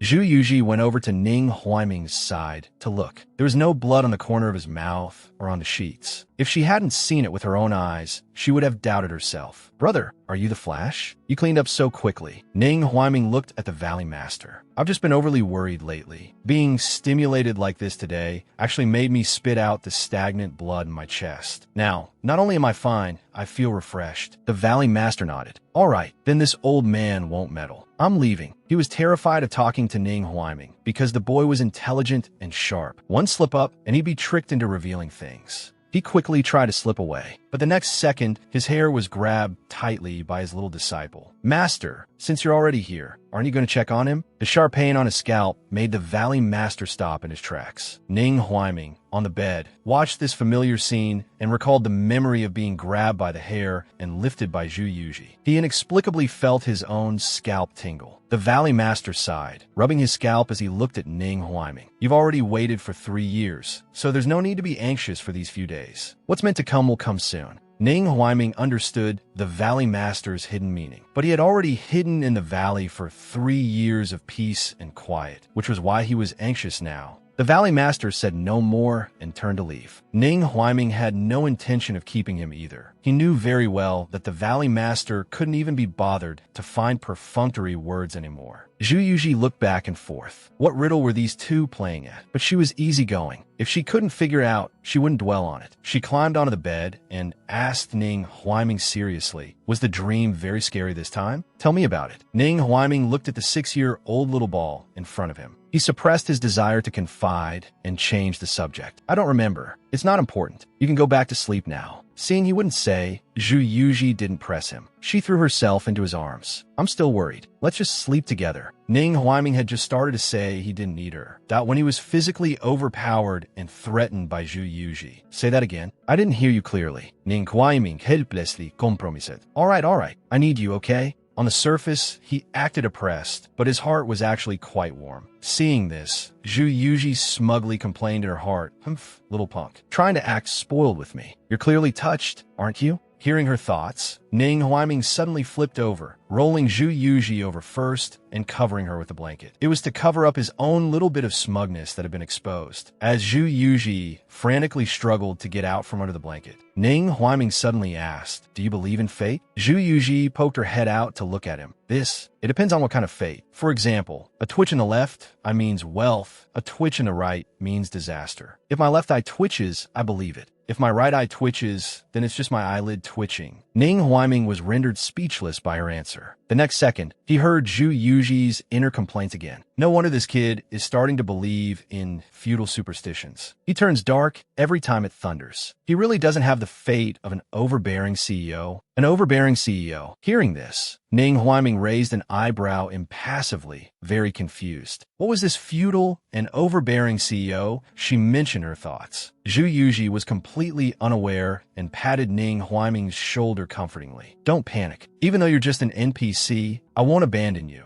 Don't worry. You have a problem. I have the cure. Before she could finish, she was ruthlessly pushed by Ning Huaiming. She grunted, "Darn it, how did you get fatter again?" and grabbed Ning Huaiming to continue rolling. "You must not regain your memories. My medicine specializes in curing darkening. Even Black Widow would want to remarry after drinking it. There might be some side effects, but all medicine is 1/3 poison." Hearing this, Ning Huaiming couldn't help but laugh, interrupting her. "Are you sure it's only 1/3 poison?" He remembered very clearly. A villager in the valley just had a toothache. She prescribed medicine, and the person had diarrhea for 3 whole days and came looking for her. She even said it was to treat the toothache and that if he drank 1 more dose, she guaranteed he'd never have a toothache again in his life. Thinking about it, what she said was right. After all, if he drank another dose of her medicine, he could move on to his next life. Thinking of this, he refused without any room for negotiation. No need. Those who know would say you're prescribing medicine. Those who don't would think you're poisoning someone. All right, let's sleep. After speaking, he closed his eyes and stopped talking. Zhu Yuji pouted. How could such cold words come from a 37-degree mouth? Her strong spirit was still slightly hit. She lay to one side and pulled the blanket over. Fine, I'm going to sleep too. Half a shurchen later, a fast-asleep Zhu Yuji unconsciously moved closer to Ning Huaiming and even wrapped her arms around him. The warmth on his back made Ning Huaiming, who was just about to fall asleep, open his eyes. Although the amnesiac Ning Huaiming was troubled by his inability to find his lost memories and often fell into demonic dreams, this 6-year-old little ball next to him was warming him with all her might. A crack had appeared in his usually cold heart. He gently removed the small hand resting on him. Looking at her tightly closed eyes, as if she were sound asleep, he lifted her bangs. She still didn't wake up. The man in the dream probably had an idea. He then got out of bed, casually threw on a robe, and prepared to go out. Just as he reached the door, Zhu Yuji, who was supposed to be fast asleep, quietly opened her eyes. Then she sat up, laughing triumphantly in her heart. The mantis stalks the cicada, unaware of the oriole behind. I knew you were hiding something from me. You can hide your strange state from others, but can you hide it from my sharp eyes? She got out of bed, found some things to disguise herself, and initiated tracking mode. She praised herself in her heart for becoming so capable. She followed him all the way without the kid brother noticing. As she saw the place Ning Huaiming was heading towards, that become more and more familiar, Zhu Yuji suddenly realized. Isn't this the forbidden place that senior brother strictly prohibited them from going to? Speaking of which, the current situation was really like a horror movie plot where the protagonist insists on going to a forbidden place to court death. The survival rules for transmigrators: don't pick up things you shouldn't, don't go to places you shouldn't, don't eat things you shouldn't. Thinking this, she decisively gave up tracking him and turned to go back the way she came. Who knew that when she looked up,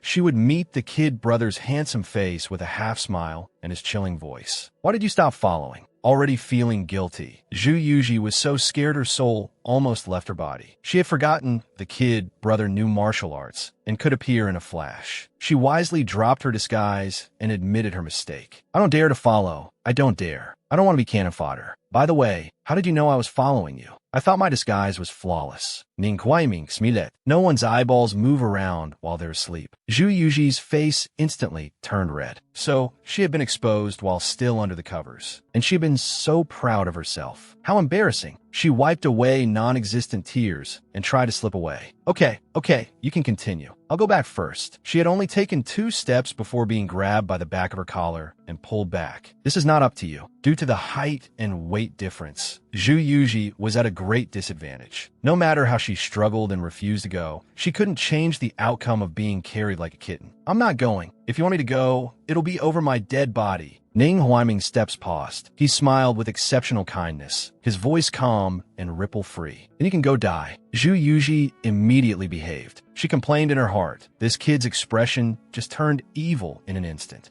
If I wasn't sure you were just a background character, I would really mistake you for a villain who turns hostile in a flash. In order not to go to the forbidden place to court death, she decided to retreat in order to advance. She said with a smile, since elder brother insists that younger sister go in, then younger sister will go in. However, before she could finish her sentence, Ning Huaiming gave up. Zhu Yuji was furious in her heart. Plan A failed before it even started. How did this guy predict my prediction? Then, when the first plan failed, she moved on to the next. She started throwing a tantrum on the ground. I'm not going.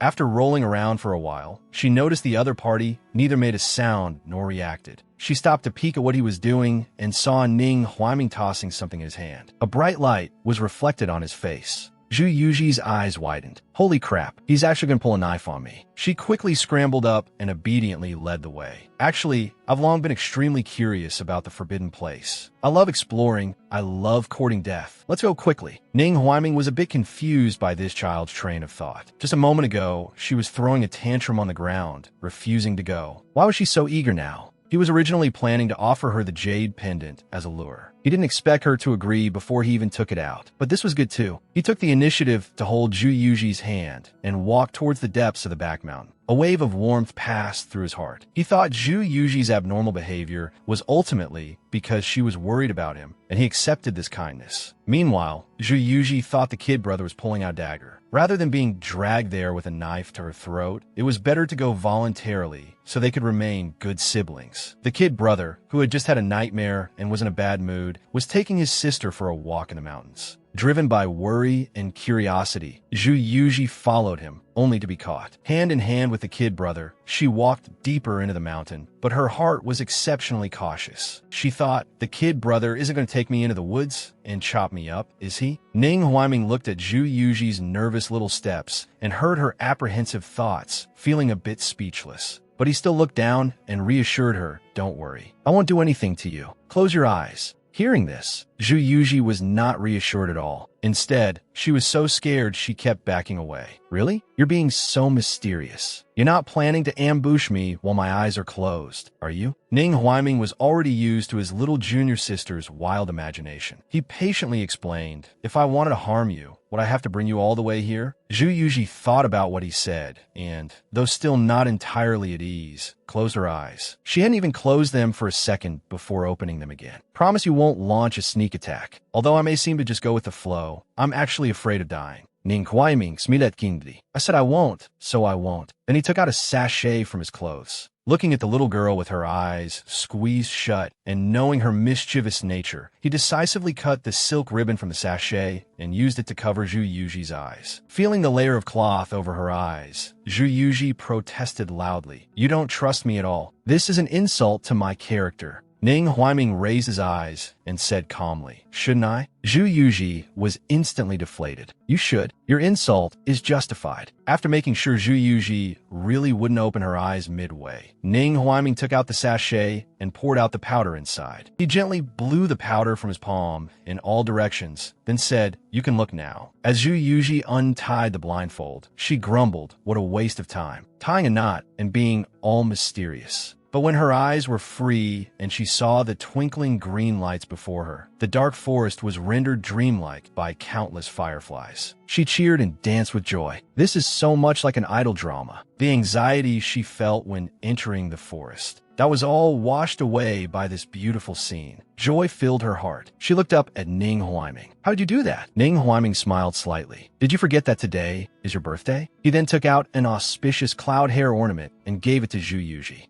Zhu Yuji really hadn't expected it. The kid brother not only created a romantic scene, but also had an extra gift. She asked in disbelief, is this for me? Ning Huaiming took her hand and placed the hair ornament in her palm. On this auspicious day, a small gift for you. Zhu Yuji's heart felt warm. She happily clenched the gift. Thank you, seventh brother. I love it. But how did you summon so many fireflies? Ning Huaiming sat down on the spot and spoke slowly. I happened to see in an ancient text that there's a medicinal powder that can attract fireflies. Since the valley has no shortage of medicinal herbs, I try to make some. You should learn from me and make more of these things that neither harm others nor yourself. Zhu Yuji remembered how everyone in the valley now avoided letting her diagnose them or prescribe medicine. She pouted. Even in such a beautiful scene, you don't forget to mock me. Seeing this, Ning Huaiming smiled sincerely. Let's not talk about that. This surprise, that I actually learned it from you. Zhu Yuji looked completely baffled. Ning Huaiming smilet. It was you. You said that to prepare a surprise for someone, you have to be harsh first and then gentle. The harsher the beginning, the greater the joy at the end. Zhu Yuji instantly remembered that terrible day she had created. So the first half of tonight, where she was scared out of her wits, was all her own doing. In the depths of the valley in the middle of the night, fireflies lit up the darkness. Only then did Zhu Yuji realize why Ning Huaiming went to so much trouble. It was to celebrate her birthday. Although the result was happy, the process was heart-pounding. While chatting, she suddenly remembered what happened 2 days before Ning Huaiming's birthday last year. Early that morning, Zhu Yuji had been happily holding a huge kite her senior brother had made for her. She came looking for Ning Huaiming, planning to go out and play with him. But he wasn't in his room, just as she was about to look for him elsewhere, that she smelled a strange orchid fragrance in the room. She followed the scent and stopped in front of an exquisite square box. After a moment's thought, she picked it up and opened it. Inside was a delicate cloth doll. Zhu Yuji found it strange. Just as she was pondering, her wrist was suddenly grabbed. She looked up to see the kid brother's cold, displeased face. Who allowed you to touch my things? Zhu Yuji immediately groveled. She held up the wooden box with both hands to return it and apologized. I'm sorry. I was wrong. I actually came to ask you to fly kites with me, but I shouldn't have gone through your things without permission. I meant no harm. Ning Huaiming saw her quick and sincere apology, and his anger from when he first entered turned into a sigh. He took the wooden box and said, all right, you can go. But Zhu Yuji didn't leave. Instead, she quickly followed and poked Ning Huaiming. Brother, hey, where did you get that doll? Do you know that doll? Before she could finish, she was interrupted by Ning Huaiming's loud and strong reaction. This has nothing to do with you. Because she was too close, his sudden emotional outburst that made Zhu Yuji lose her balance and stumble back a few steps, falling to the ground. Seeing this, Ning Huaiming came to his senses and realized his reaction had been too extreme and had hurt his little junior sister. Are you alright? He wanted to go forward and help her up. But Zhu Yuji, having fallen on her, but for no reason, was also unhappy. She leaped up by herself and snorted coldly. So what if I'm unsteady? You think I'm a pushover, huh? If you want to pinch me, then pinch me. Why did you have to push me? She picked up the kite with its broken wing and stomped out angrily. Her roaring inner thoughts were also heard by Ning Huaiming. Senior brother just made this kite for me, and I haven't even played with it yet. Ning Huaiming spoke softly. Sorry, I didn't do it on purpose. Hearing him say this, Zhu Yuji's tone softened a little, but she still spoke up to warn Ning Huaiming of the hidden danger. There's a problem with your doll. If you smell the scent on it too much, it will make you fall into a deep sleep. Today, I've really learned what it means to have my kindness mistaken for ill intent. Ning Huaiming was shocked to hear this. He hurriedly chased after her, grabbed Zhu Yuji, and confirmed, "What did you just say? The doll is poisoned?" Seeing Zhu Yuji nod affirmatively, yes, Ning Huaiming was completely devastated. So that's how it is. Zhu Yuji didn't understand his devastated look. She forgot she was still angry and asked with concern, "Are you okay?" But what she got was Ning Huaiming's cold reply, "It has nothing to do with you." Zhu Yuji was furious. What kind of person changes their attitude faster than flipping a book? I was angry, but seeing you so down, I still cared about you. And in return, my warm face was met with a cold butt. I have a temper too, you know. Ning Chi, if I ever talk to you again, I'm a dog. Senior brother happened to see this scene. What's wrong, little junior sister? He knew that ever since she arrived, she had been closest to Ning Chi. She's always calling him seventh brother, seventh brother. Why is she so angry now? Zhu Yuji, having been given the cold shoulder repeatedly today, was also furious. Senior brother, you be my witness. I'm breaking off all ties with Ning Chi. Zhu Yuji didn't know what a huge mental blow telling Ning Huaiming about the doll was. She only knew her kite was destroyed and her good intentions were betrayed. She was so angry she wanted to break off ties. Senior brother Yi Jing came out just in time and naturally became the witness. Listening to his little junior sister's complaints, the scales, which were already tipped in her favor, tilted even more. He pointed at Ning Huaiming's nose and scolded, "I told you this kid was no good. Look at his gloomy face all the time. You can tell he's full of bad intentions." He then asked Zhu Yuji with concern, "Little junior sister, what did he do to you? Tell senior brother. Senior brother will get justice for you." Zhu Yuji couldn't hold it in anymore and shed tears. "He broke the kite you gave me." Yi Jing was stunned. He thought, little junior sister wants to break off ties with Ning Chi because of this? Ever since she arrived, his little junior sister had been especially close to Ning Chi. He had felt sour about it several times. This is a good opportunity to get little junior sister to be closer to me in the future. In that case, I have to blow this issue up. Then he fiercely accused Ning Huaiming. What? He even laid a hand on you? Zhu Yuji was speechless. Senior brother, your comprehension skills are a bit hard to grasp. But Yi Jing didn't care. He hugged Zhu Yuji. Ning Chi has gone too far. How could he treat you like this? Senior brother will take you back now. We won't play with him anymore. Zhu Yuji nodded. He messed with me. He's picked on someone soft. But that's okay. I'll let him know what an evil cotton ball is. She made a face at the motionless Ning Huaiming.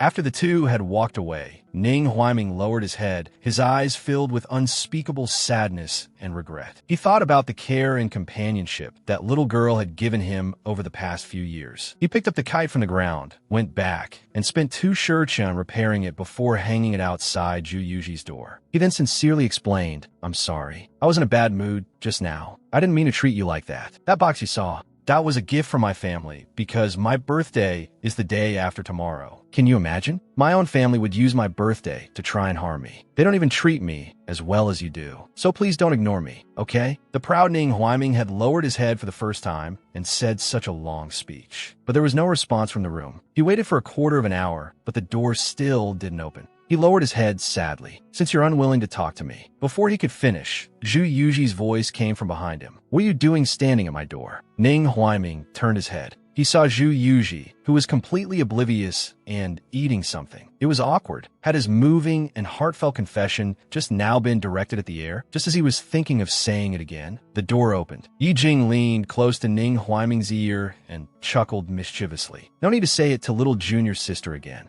I heard it." He ignored Ning Chi's dark expression, pushed him aside, and took Zhu Yuji's hand. "Little junior sister, remember your promise. You can't talk to him, okay? Senior brother has made you a new, bigger, and and better kite. Let's go inside and see. He strode in with his head held high, like a victorious general returning from battle. Ning Huaiming tried to follow them into the room, but almost got his nose hit by the door. Yi Jing had seized the opportunity to mock him. Because the door was slammed so forcefully, Ning Huaiming thought the repaired kite fell again and broke. Listening to Yi Jing's voice inside, fawning over Zhu Yuji, Ning Huaiming laughed in anger. Yi Jing, I'll remember you. I'll pay you back double when I get the chance. After making his threat, he became worried. How can I get the little girl to forgive me? Waiting online, it's urgent. Ning Huaiming knew he had betrayed Zhu Yuji's good intentions. Always proud, he had lowered his head to apologize and beg for forgiveness for the first time. But no matter how sincere his attitude was, Zhu Yuji didn't say another word to him. For the past 2 days, he had been trying all sorts of remedies. This time, Ning Huaiming was really scared. He had truly lost this little junior sister, the only one who made him feel warm. So that night, he knocked on Zhu Yuji's door again, thinking that no matter how she scolded him today, but he must break the ice and make up. A moment after the knock,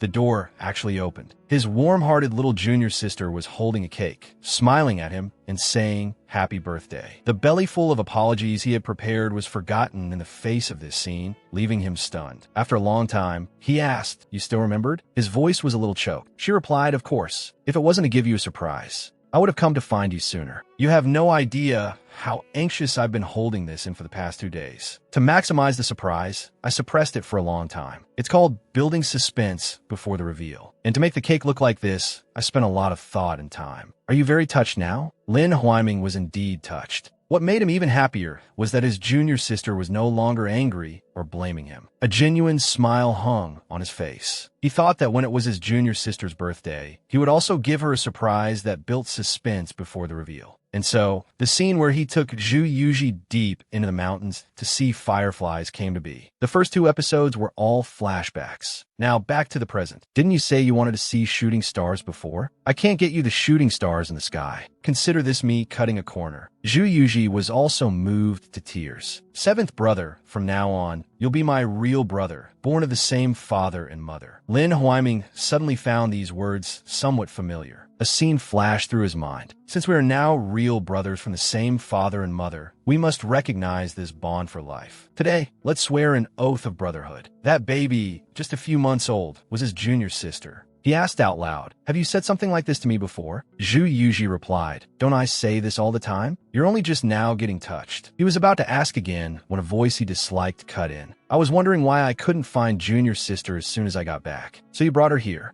He then squatted down and patted Zhu Yuji's head. "Junior sister, today is your birthday. Senior brother wishes you joy with every passing year. Senior brother brought you a gift. Your mother and the others also sent you birthday gifts. They're in your room now. Why don't you come back with me?" Lin Huaiming's good mood sank with every word from Yi Jing. Vying for favor had become an unspoken understanding between the two. He immediately spoke up, interrupting Yi Jing's coaxing. "Gigi, why don't we hunt some game to roast? Didn't you want to eat the wild pheasants in the forest before? The pheasants here are tender and delicious. One bite will leave a lingering fragrance." Yi Jing shot him a sharp glare. To stop him from taking junior sister away, Ning Huaiming was truly shameless. Zhu Yuji was also surprised by Ning Huaiming's form of address for her. Without a sound, she asked, "Can you even catch them this late at night?" Ning Huaiming smilet manning shuli. "Others might not be able to, but I can." Yi Jing felt the silent provocation and, not wanting to be outdone, rose to the challenge. "How do you know others can't? If junior sister wants to eat, I, as her eldest senior brother, will naturally not shirk my duty." And so, half an hour later, more than a dozen wild pheasants appeared before Zhu Yuji, while the 2 men were still exchanging daggers with their eyes. Zhu Yuji didn't understand why the 2 of them were acting so strangely. Why were they at odds with each other? Speaking of which, why isn't Master here? Only he can keep these 2 in line. Just as she thought this, she heard the voice she was hoping for. "Indeed, speak of the devil, and he shall appear. You little rascals, eating so well behind your master's back." Zhu Yuji happily rushed over. "Master, you're finally here?" Being between the 2 of them, I felt like I was sitting on pins and needles, like my back was being stabbed, like a fish bone stuck in my throat. Just as the Valley Master was about to speak, he suddenly sensed an attack cutting through the air. He nimbly grabbed Zhu Yuji by the back of her collar and dodged the sharp arrow. His eyes narrowed slightly. Zhu Yuji looked completely bewildered. Where did that arrow come from?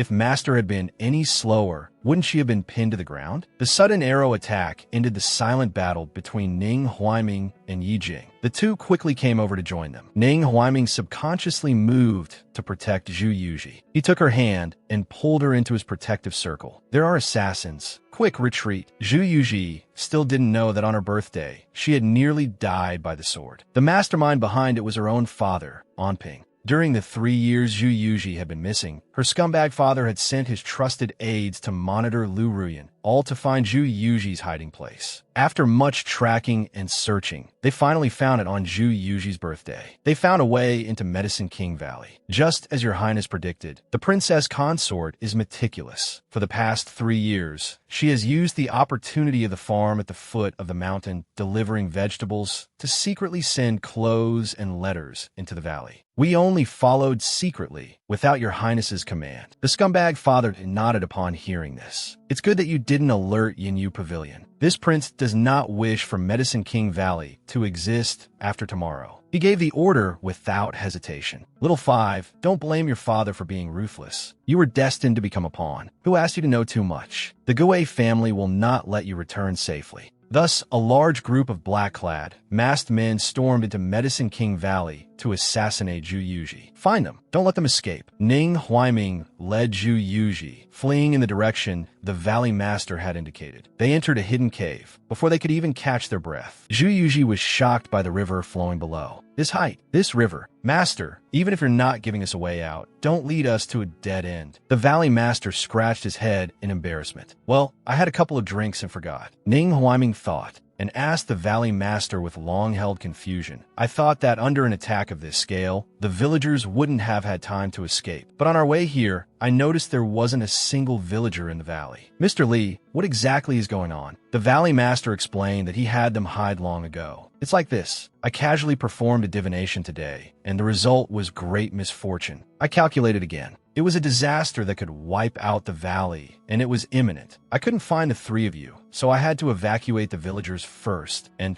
just as I found you, these people attacked. But don't be afraid, my disciples. This place is very hidden. They'll never find it. Just as he was feeling pleased with himself, a burst of dog barks and the assassin's shouts interrupted the Valley Master's laughter. They must be here. Search carefully. If you can't find them, blow it up. Zhu Yuji and the other 2 stared in unison at the Valley Master. His confident guarantee had been slapped down in less than a second. The Valley Master responded weakly. I didn't expect them to bring dogs. He coughed to hide his embarrassment. Right now, there's only one way. He pointed behind them. Jump down. There's an undercurrent below. If you follow it, you can get out. The premise is that you survive. Zhu Yuji was exasperated with this unreliable master. Jump off a cliff? Master, can't you think of a more humane plan? Just as she finished speaking, they felt the ground shake and mountains tremble, accompanied by falling boulders. It seemed the assassins had lost patience and bombed the escape route, sealing it. They could only move forward. Zhu Yuji, afraid of heights and water, clung to a large rock, unwilling to move. The Valley Master had to be firm. We can't hesitate any longer. If you jump, you might live. If you don't, we can only wait for death. Neither master nor disciple would compromise.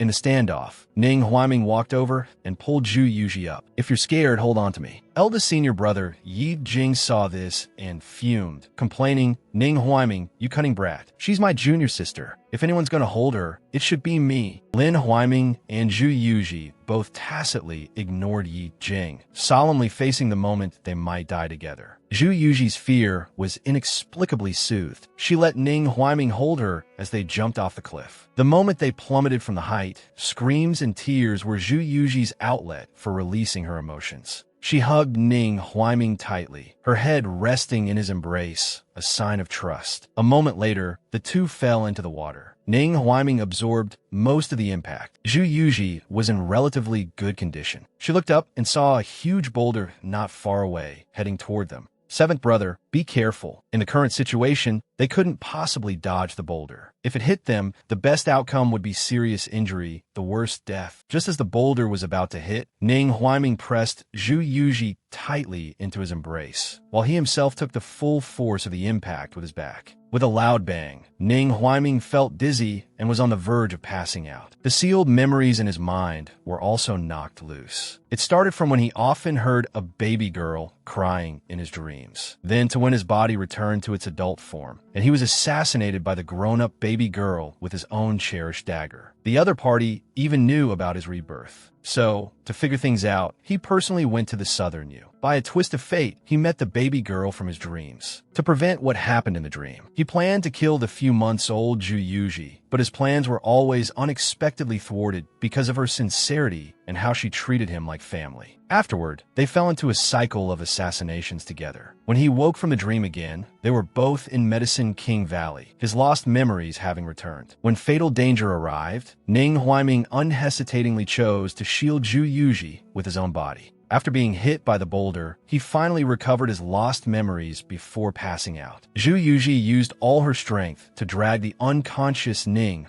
Huaiming to the shore. Her strength exhausted, she sat beside him, panting heavily. Although she was afraid of heights, thankfully she knew how to swim. Otherwise, she would have surely drowned in the water. "Seventh brother," she called out, but got no response. She looked up and was frightened by the sight of Ning Huaiming's tightly closed eyes, his face pale and completely still. She instantly burst into tears. "My brother, don't die. Please don't die." She knew very well in her heart that if seventh brother hadn't shielded her, she would have been the one who died. She forced herself to calm down and began performing CPR. As a transmigrator, she still knew this simple first aid method. After several compressions, it was time for mouth-to-mouth resuscitation. She lifted Ning Huaiming's chin. She leaned down, moving closer to Ning Huaiming's mouth. Just as she was about to press her lips to his, Ning Huaiming's eyes flew open. He was awake. As their eyes met, both of them froze, forgetting to react. The action was hard not to misunderstand. In the end, Ning Huaiming was the first to snap out of it. He rolled over to avoid her and demanded, "What are you doing?" How could Ju Yuji know the shock the mouth-to-mouth resuscitation had given Ning Huaiming? Seeing that he was alive, she was filled with relief and started wailing again. "Seventh brother, you're awake. I was just about to give you mouth-to-mouth. I almost thought you were dead. It's so good that you're not dead." She cried and threw herself into Lin Huaiming's arms, tearfully expressing her gratitude with snot and tears. "Seventh brother, thank you for saving me again. We all saw that huge rock. You almost didn't make it." Ning Huaiming, who had recovered all his memories, now looked at Ju Yuji with a complicated expression. He was even more chagrined by his actions during his amnesia. Heavens really knows how to joke. I actually saved her again, and I was even prepared to trade my life to keep her alive. Ning Huaiming, what on earth are you thinking? He struggled internally. He wanted to kill this person who would kill him in the future, but the years they had spent together during his amnesia made him hesitate. Just as he was pondering what attitude to take towards Ju Yuji, the assassin's search reached their area. The sound of footsteps and conversation from not far away interrupted him. "Go check over there. We need to see them, dead or alive." Ning Huaiming thought this was a good opportunity. He could use the time to think about what to do.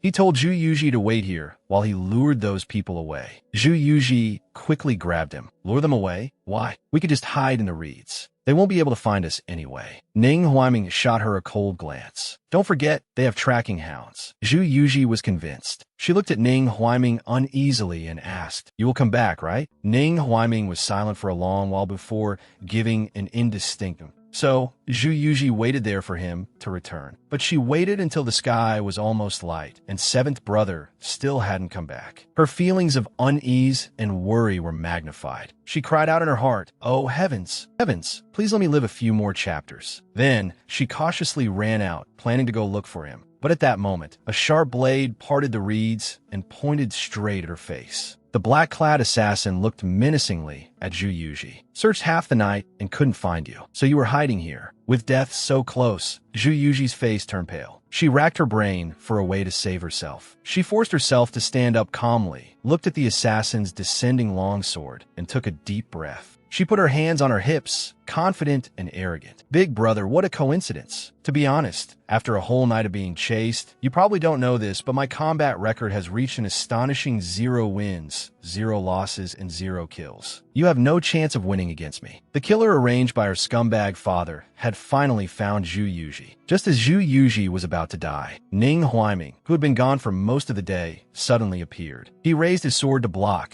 lifted Ju Yuji with one arm, and with his long sword in the other, cleanly slit the killer's throat. In just one exchange, the killer was dead. It was clear that Ning Huaiming's martial arts were outstanding. After knowing him for so many years, this was the first time Zhu Yuji realized that the young boy knew Kung Fu. It turned out she didn't know him that well after all. The danger was over. Ning Huaiming dropped the long sword in his hand, stroked Zhu Yuji's hair, and asked, "Are you all right?" He didn't mind the bloodstains on his hand, but Zhu Yuji saw them and was startled, instinctively backing away. Seeing this, Ning Huaiming froze for a moment. Then his expression became complicated. "You're afraid of me?" For him, who had regained his memories, having his hands stained with blood was inevitable. Otherwise, he wouldn't have survived until now. Zhu Yuji's body trembled slightly. She tried to convince herself, "He saved me. I shouldn't be like this." But he was just a boy of about 10. Why could he kill so decisively? Should I still trust him? Lin Huaiming heard her inner thoughts and stared intently at Zhu Yuji for a while. He sighed lightly and turned around. "You should go. I'll stay here and stop anyone from getting past." This self-sacrificing appearance made Zhu Yuji snap back to her senses. "Don't be ridiculous. They haven't caught up yet. With the time it takes to stop them,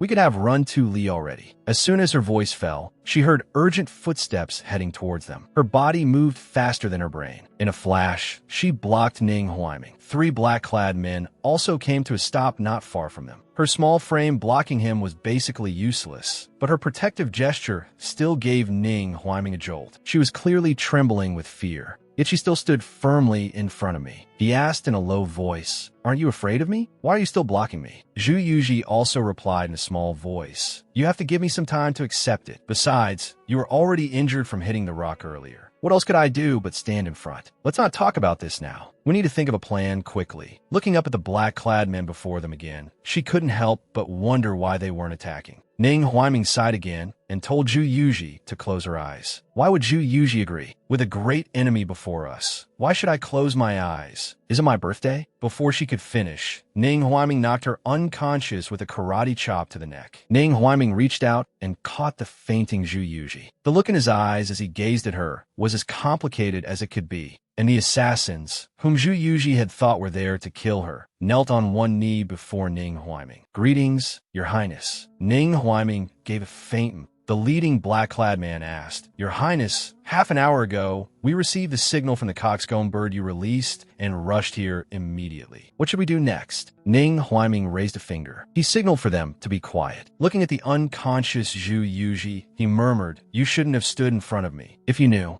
that I was the one who lured those 2 killers here, I wonder how much you would hate me. It's a pity I couldn't be ruthless to the end. Perhaps these 3 years together were a mistake in themselves. I need to spend some time breaking this habit." After one last look at Zhu Yuji, he rose swiftly and ordered his subordinate to lure Yi Jing over and have him take Zhu Yuji away. As for those killers, leave one alive to report back. Kill the rest. With his departure, he intended to completely sever his ties with Zhu Yuji. The next time they met, he would not show mercy. Ning Huaiming, having recovered his memory, discovered that towards the target he was originally supposed to kill, he had developed feelings. He decided to pull away in time before falling in too deep. So he secretly summoned his own guards, killed all the assassins sent to kill Zhu Yuji, and left the unconscious Zhu Yuji behind without a word. When Zhu Yuji opened her eyes again, she was already lying on a soft bed. Yi Jing was watching over her. "Junior sister, you're awake." Zhu Yuji sat up. "I am awake." "Eldest senior brother, why are you here?" Yi Jing honestly replied. "After I jumped off the cliff, I was saved by Master.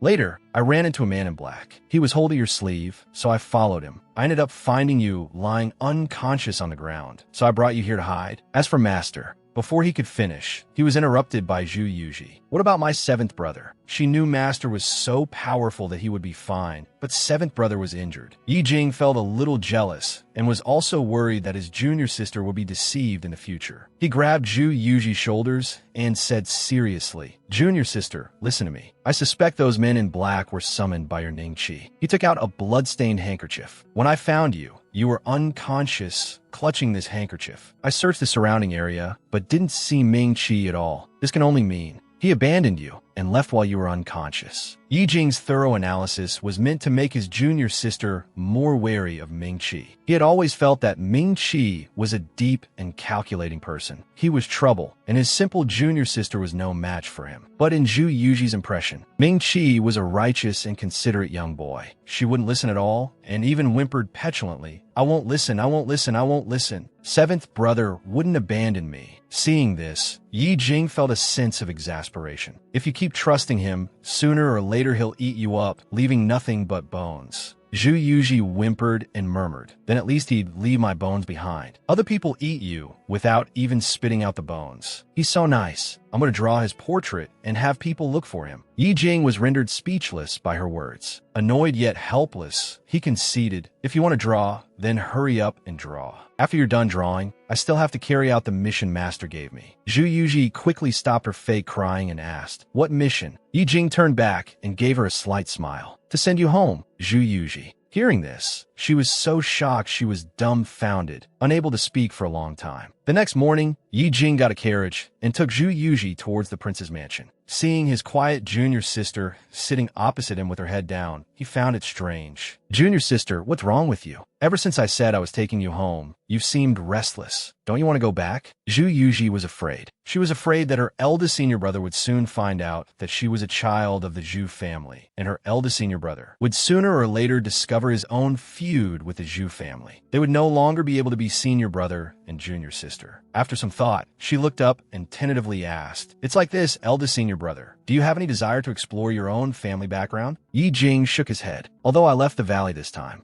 also to search for my family background, I'm not in a hurry about it." After speaking, he realized that his junior sister was restless because she was worried about him. A warm current flowed through his heart. So junior sister doesn't only have eyes for Ning-Chi. He smiled and assured her, "Don't worry. No matter what I find out, I will tell you." Zhu Yuji nodded upon hearing this. "That's good." She secretly breathed a sigh of relief, thinking that she could explain things early then to prevent the misunderstanding from getting too deep. "I wonder how the search for seventh brother is going." She gazed at the bustling pedestrians outside the carriage window. Logically, my drawing should be quite accurate. Only she herself felt good about it. Based on her drawing, they probably wouldn't find the person in a lifetime. The carriage suddenly stopped, forced to the side by a group of soldiers. Yi Jing lifted the carriage curtain and asked the driver, "What's wrong?" "Young master, today is the day the Northern Ean delegation enters the city. We have to wait for the Northern Ean delegation to enter the city first before we can go." Zhu Yuji was confused. Didn't the Northern Ean delegation already come? The driver smiled. "It seems the young master and young miss don't leave the house much. The Northern Ean tore up the previous peace treaty, but ended up losing the war against our Southern U.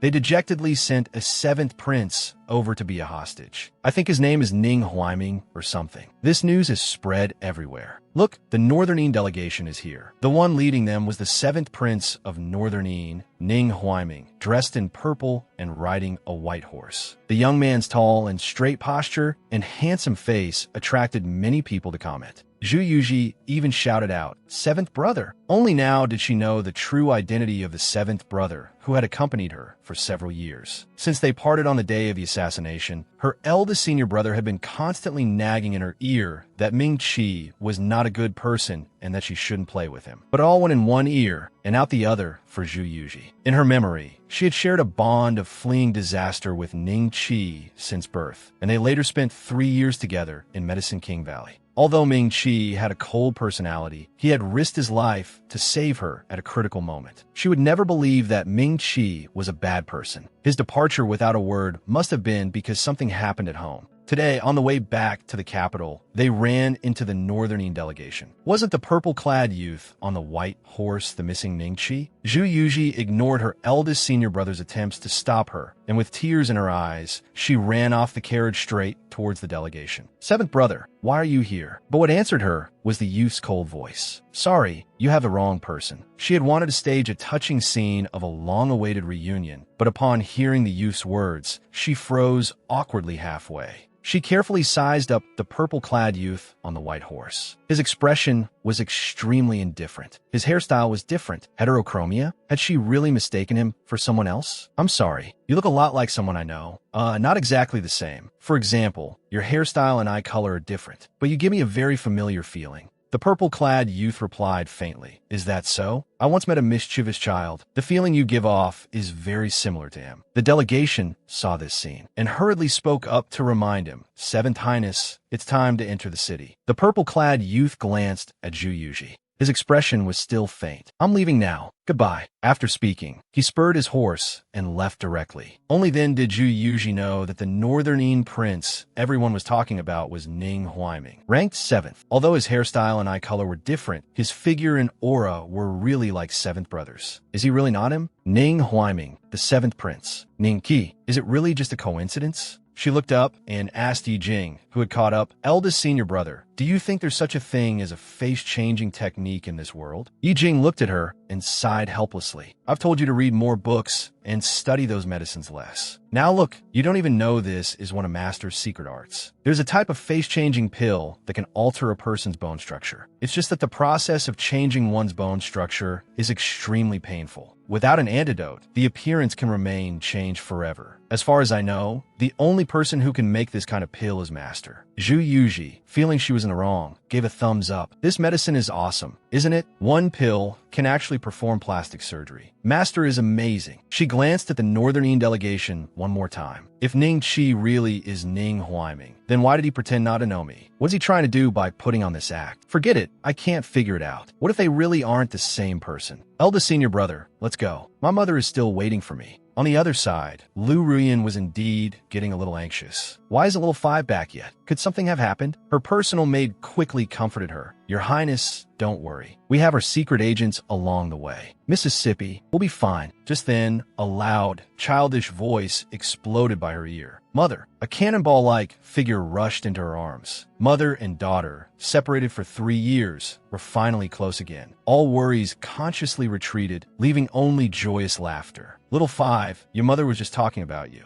I haven't seen you in a few years. You must have gotten thinner. But then, looking at her daughter's face that her hands couldn't even fully cup, she felt that continuing to say against her conscience that the child had gotten thinner was a bit deceptive. The child let out a chuckle. They hugged each other tightly. You've gotten stronger and taller. It's all Mother's fault. I haven't been by your side these past few years. Zhu Yuji snuggled comfortably in Lu Ruyan's embrace. Mother, I missed you and my brothers too. Let's go home. Lu Ruyan smiled. All right, but because the Northern delegation is entering the capital today, your eldest brother and 3rd brother have both gone to the palace. You might have to wait until tomorrow to see them. Upon hearing this, Zhu Yuji remembered the long-sealed plot in her mind. Why does this plot seem a bit familiar? Oh no, this plot is aimed at 3rd brother. Although she hadn't figured out if the Northern Yin's 7th prince, Ning Huaiming, was the 7th brother she knew, she could always find out now that they were both in the capital. The most important thing now was to reunite with her mother after 3 years of separation. Because the Northern Yin delegation had entered the capital, the plot of her 3rd brother's death was coming. According to the original novel's plot, on the day the Northern Yin sent their hostage prince, Southern Yu held a banquet. The emperor deliberately praised her 3rd brother to put down the Northern Yin. As a result, that night in the rear garden, her 3rd brother was discovered having an affair with an imperial concubine. The concubine's red mandarin duck, Dudu, was even hanging from her 3rd brother's waist. Lu Ruyan heard her daughter's inner summary of her 3rd son's plot and was both shocked and furious. If they weren't related to the imperial family, they would probably have their entire clan exterminated. Zhu Yuji had no idea that her inner thoughts were being heard by her mother. She was still thinking that since it hadn't happened yet, she shouldn't tell her mother for now. She would just have to keep a close eye on her 3rd brother. So she looked up and said, Mother, let's go to the palace. I miss my great aunt. I miss her so much that I won't be able to sleep if I don't see her today. Lu Ruyan, having heard all of her daughter's inner mumblings, of course knew that her daughter didn't really miss her great aunt, but wanted to go to avert the risk. She responded admiringly. As it happens, your great aunt also said she misses you. Let's go to the palace right now.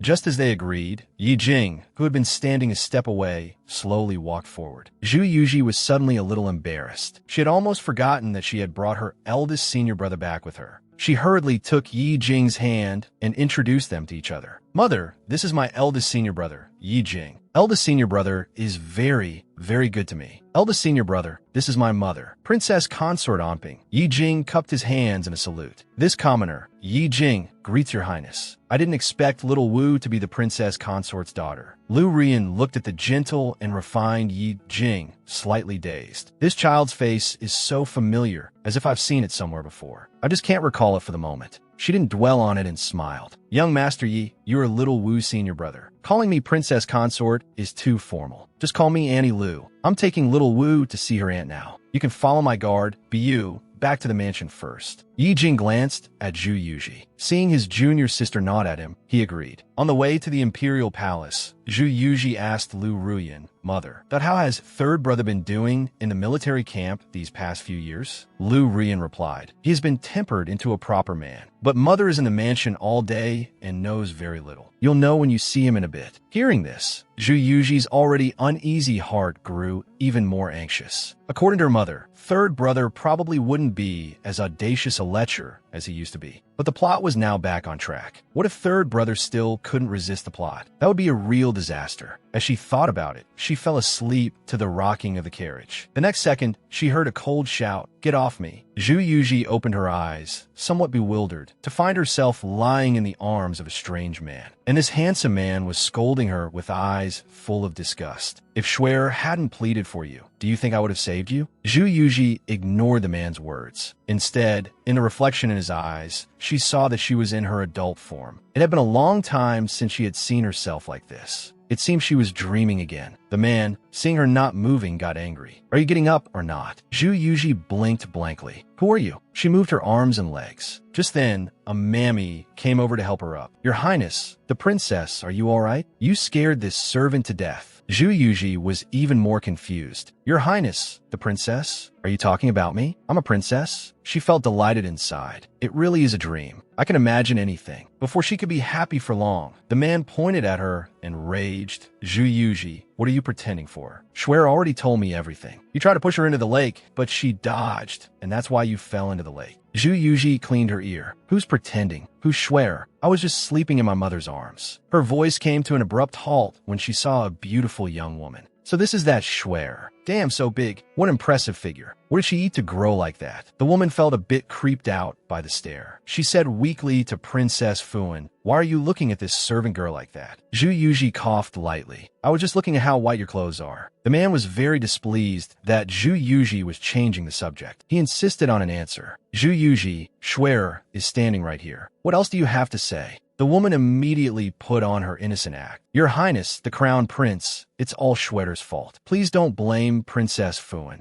Zhu Yuji looked at the two of them, her mind full of questions. The man's face looked vaguely familiar. She quickly searched her memory. Suddenly it clicked. Damn, you're the Crown Prince of Northern Yin, Ning Chongting. She had fallen into a dream state after a fever from an accident just after her 1-month celebration. When she woke from the dream, she was already 3 years old. She studied medicine and caused trouble in Medicine King Valley for 3 years. Then, because of an assassination attempt, she returned home early to reunite with her mother. On the way to the palace, she dozed off. As a result, she entered a dream again. In her dreams, she was always her grown-up self. Only this time, the male lead of the dream was not the grown-up 7th brother, but 7th brother's brother, the Crown Prince of Northern Yin. Just as Zhu Yuji was completely bewildered, wondering what was going on, the Crown Prince of Northern Yin angrily confronted her. What are you surprised about? I am a Crown Prince of Northern Yin. Didn't you know that already? Zhu Yuji, having just entered the dream, truly didn't know. She raised a hand to cut off his endless chatter. Don't be noisy. I'm thinking. According to the original novel, the Crown Prince of Northern Yin, Ning Chongting, and Zhu Yuji are the protagonists of the third part of the tragic love trilogy. The crazy male and female protagonists. Of course, the Zhu Yuji in the tragic love trilogy is the daughter of a mistress, swapped at birth by her scumbag dad. Because the scumbag dad, Zhu Qiaosheng, that old coot, became a spy for Northern Yin, Southern Yu was defeated in the war. The old coot then took the initiative to offer up the fake Zhu Yuji, thought to be pushed out for a political marriage. Thus, the fake Zhu Yuji was enfeoffed as Princess Fuan and married off to Northern Yin, beginning the tragic love story with Ning Chongting, where he chases, she flees, and she has no escape. But the problem is, I'm the real one. So why am I involved in this dream? She turned her head and asked the mammy who had been serving her, "Who am I?" The mammy looked terrified. "Master, did you damage your brain from falling in the water?" "Princess Fuan, you're not joking with this servant, are you?" Zhu Yuji heard the other person call her Princess Fuan. "All right, so I've become the tragic female lead. But that's not right. This should just be a dream. If this is a dream,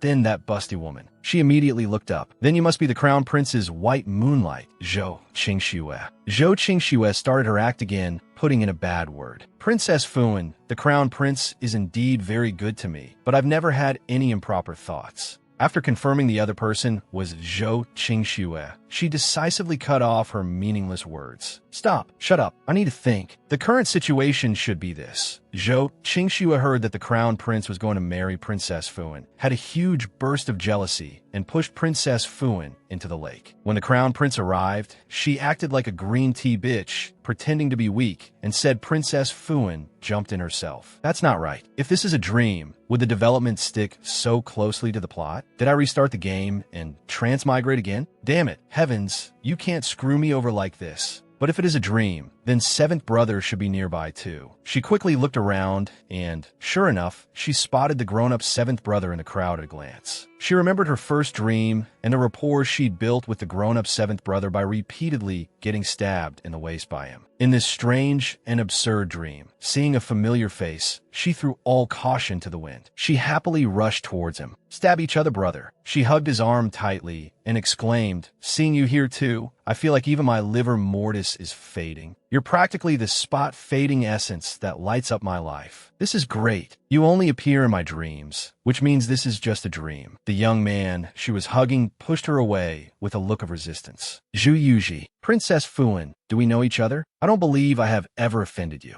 Why must you frame me for unrighteousness like this?" Only then did Zhu Yuji realize his personality wasn't right. "Bro, did you change your character setting? In the last dream, you were a ruthless, knife-stabbing maniac. How did you turn into a whiny crybaby in the blink of an eye?" The young man's eyes were full of confusion. Hearing her words, he was angry and annoyed, but didn't dare to lash out. The crown prince of Northern Een angrily came forward and pulled at Zhu Yuji. "You are my woman. How dare you hug another man? Let go of him right now." Zhu Yuji, certain she was in a dream, was not polite to the crown prince of Northern Een at all. She slapped away the hand pulling at her. "I really want to kick you out of my dream. Who I hug is none of your business. So much nonsense." She gave him a hard shove backward. "Get lost. Don't force me to slap you in this dream." Seeing this, Zhou Qingxue quickly supported the crown prince of Northern Een and took the opportunity to put in a bad word. "Princess Fuan, how could you do this? Not only did you try to push me into the lake, but you're also being disrespectful to His Highness, the crown prince." Zhu Yuji saw that the white moonlight was about to stir up trouble again. Wow, this kind of plot where the transmigrated lady fights the green tea bitch. It's finally my turn, huh? In the dream, Zhu Yuji was forced to experience the plot of a transmigrated woman versus a green tea bitch. There was no hesitation or confusion, only excitement as she listened to Zhou Qingxue's malicious guidance. "Princess Fuan, how could you do this? Not only did you try to push me into the lake, but you're also being disrespectful to His Highness, the Crown Prince. So many eyes here saw that you were the one who tried to push me into the lake. If I hadn't dodged quickly, the one in the water now would be me. Sister, are you still going to argue?" The brainless Crown Prince of Northern Een, Ning Chongting, trusted his white moonlight's words and also spoke up to pressure Zhu Yuji. "What else do you have to say?" Zhu Yuji rolled her eyes at them. "I was just thinking, one person with no brain is called an idiot. What do you call a group of people with no brains? A bunch of idiots." Zhou Qingxue, seeing Zhu Yuji's vulgar language, quickly feigned grievance. "Princess Fuan, what do you mean by that? It's one thing if you don't admit it, but there's no need to humiliate this servant girl like this, is there?" Zhu Yuji's sharp gaze swept over her. "My meaning is, according to your story, I had my back to the lake and tried to push you into the water. You dodged, and then I turned around and dove headfirst into the lake myself. Is that what you mean?" Zhou Qingxue was slightly stunned, feeling very annoyed. This Zhu Yuji usually just said she was unable to defend herself no matter how wrong she was. Why was she so sharp-tongued now? But she had never escaped from her grasp before. This time will be no different. She spoke aggrievedly. "Your Highness, the princess, please don't twist my words." At that time, the The one standing with her back to the lake was clearly this servant girl. Zhu Yuji smiled maliciously. You set yourself. Then she pointed to the lakeside to expose the green tea bitch's true face. Look, the places where we were just standing are all wet mud. Those 2 big shoe prints are still there. I was the one with my back to the lake. I dare to go verify the shoe prints. Do you? Zhou Qingxue was instantly speechless and lowered her head. Even though she was the one who had framed her, she looked as if she was the one who had been framed, pitiful and wrong. The Crown Prince of Northern Yin quickly went over and held her in his arms to comfort her, perfectly demonstrating what it means to be blind, heartless, brainless, and foolish. Ning Huaiming, who was standing to the side, saw this and realized the Crown Prince wanted to let the matter drop. He immediately ordered an attendant, "Go and check the shoe prints at the spot where Princess Fuan and Miss Zhou were just now." I believe Princess Fuan would not lie. Zhou Qingxue immediately spoke up. Wait. With tears in her eyes, she came before Zhu Yuji, planning to use her usual skill of showing weakness to get away with it. Your Highness, the princess, this servant girl knows her status is low. Zhu Yuji didn't give her a chance to continue her performance, cutting her off. It's good that you know. All right, stop crying. Crying all day long. You'll cry away all your good fortune. Isn't it just framing me? I haven't even hit you yet. What's there to cry about? I won't forgive you this time. Don't do it again. Zhou Qingxue, as if greatly wronged, threw herself into the Crown Prince of Northern Yin's arms, crying as if she were about to stop breathing. Seeing this, the Crown Prince of Northern Yin immediately scolded Zhu Yuji. That's enough. Why must you be so aggressive? Zhu Yuji meaningfully sized up the 2 people hugging each other and sighed. The Crown Prince of Northern Yin felt a little creeped out by Zhu Yuji's strange gaze. What are you sighing for? Zhu Yuji remembered that according to the plot's timeline, Zhou Qingxue should have already climbed into the Crown Prince's father's dragon bed by now. Yet the Crown Prince of Northern Yin was still defending her so brainlessly. What a greenhead. Ning Huaiming saw Zhu Yuji staring at the Crown Prince's head, and based on his own information, he instantly understood Zhu Yuji's sigh. He couldn't help but let out a laugh. Zhu Yuji tilted her head to look at him, this 7th brother who was a stranger to her in this dream. Passerby brother, what's wrong with you? Ning Huaiming held back his laughter and replied, It's nothing. Zhu Yuji turned her head back to look at the Crown Prince of Northern Yin, a hint of pity in her eyes. The sun rises in the east and sets in the west, but a simp is loyal until death. I'll give you a poem. I hope you'll have an epiphany in your lifetime. A tall tree adorned with jade, 10,000 branches hang like green silk ribbons. Savor it carefully. The Crown Prince of Northern Yin didn't understand what Zhu Yuji was trying to say, but Zhou Qingxue understood. Her whole body stiffened, and she even forgot to cry. Weighing the pros and cons, she reacted quickly. She pushed away the Crown Prince of Northern Yin who was holding her and declared righteously, Your Highness, the Crown Prince, if you don't believe this servant girl, this servant girl is willing to prove her innocence with death. Then she ran towards the lake. Zhu Yuji, who knew the plot, wouldn't be fooled by her so easily. It was obvious. Zhou Qingxue was trying to destroy the shoe prints by jumping into the lake. She immediately followed. Wait, don't jump. But Zhou Qingxue just kept running forward, completely ignoring her. Zhu Yuji took a quick step, caught up, and kicked Zhou Qingxue into the middle of the lake. Zhou Qingxue, who had originally intended to just pretend and destroy the footprints, was now truly in the lake. Zhu Yuji wiped away non-existent sweat. Phew, that was close. Let me do the kicking. Why jump yourself? What if you jump too well and someone saves you? The Crown Prince of Northern Yin and Ning Huaiming, who were right behind her, thought, good heavens. So that's what you meant when you told her to wait and not jump. Zhu Yuji used a green hat poem to hint that the Crown Prince of Northern Yin had been cuckolded by his white moonlight. Unfortunately, the Crown Prince of Northern Yin was blinded by his white moonlight filter and didn't understand. Zhou Qingxue, feeling guilty, wanted to change the subject and also to erase the footprint evidence by the river. She pretended to jump into the lake. Zhu Yuji, who knew the plot, chased after her and gave her a kick. The evidence was preserved, and she also helped the little white lotus jump into the lake for Real. The Crown Prince of Northern Yin didn't know the hidden meaning behind this. On the surface, he believed his white moonlight even more. Seeing this, he rebuked Zhu Yuji for being vicious.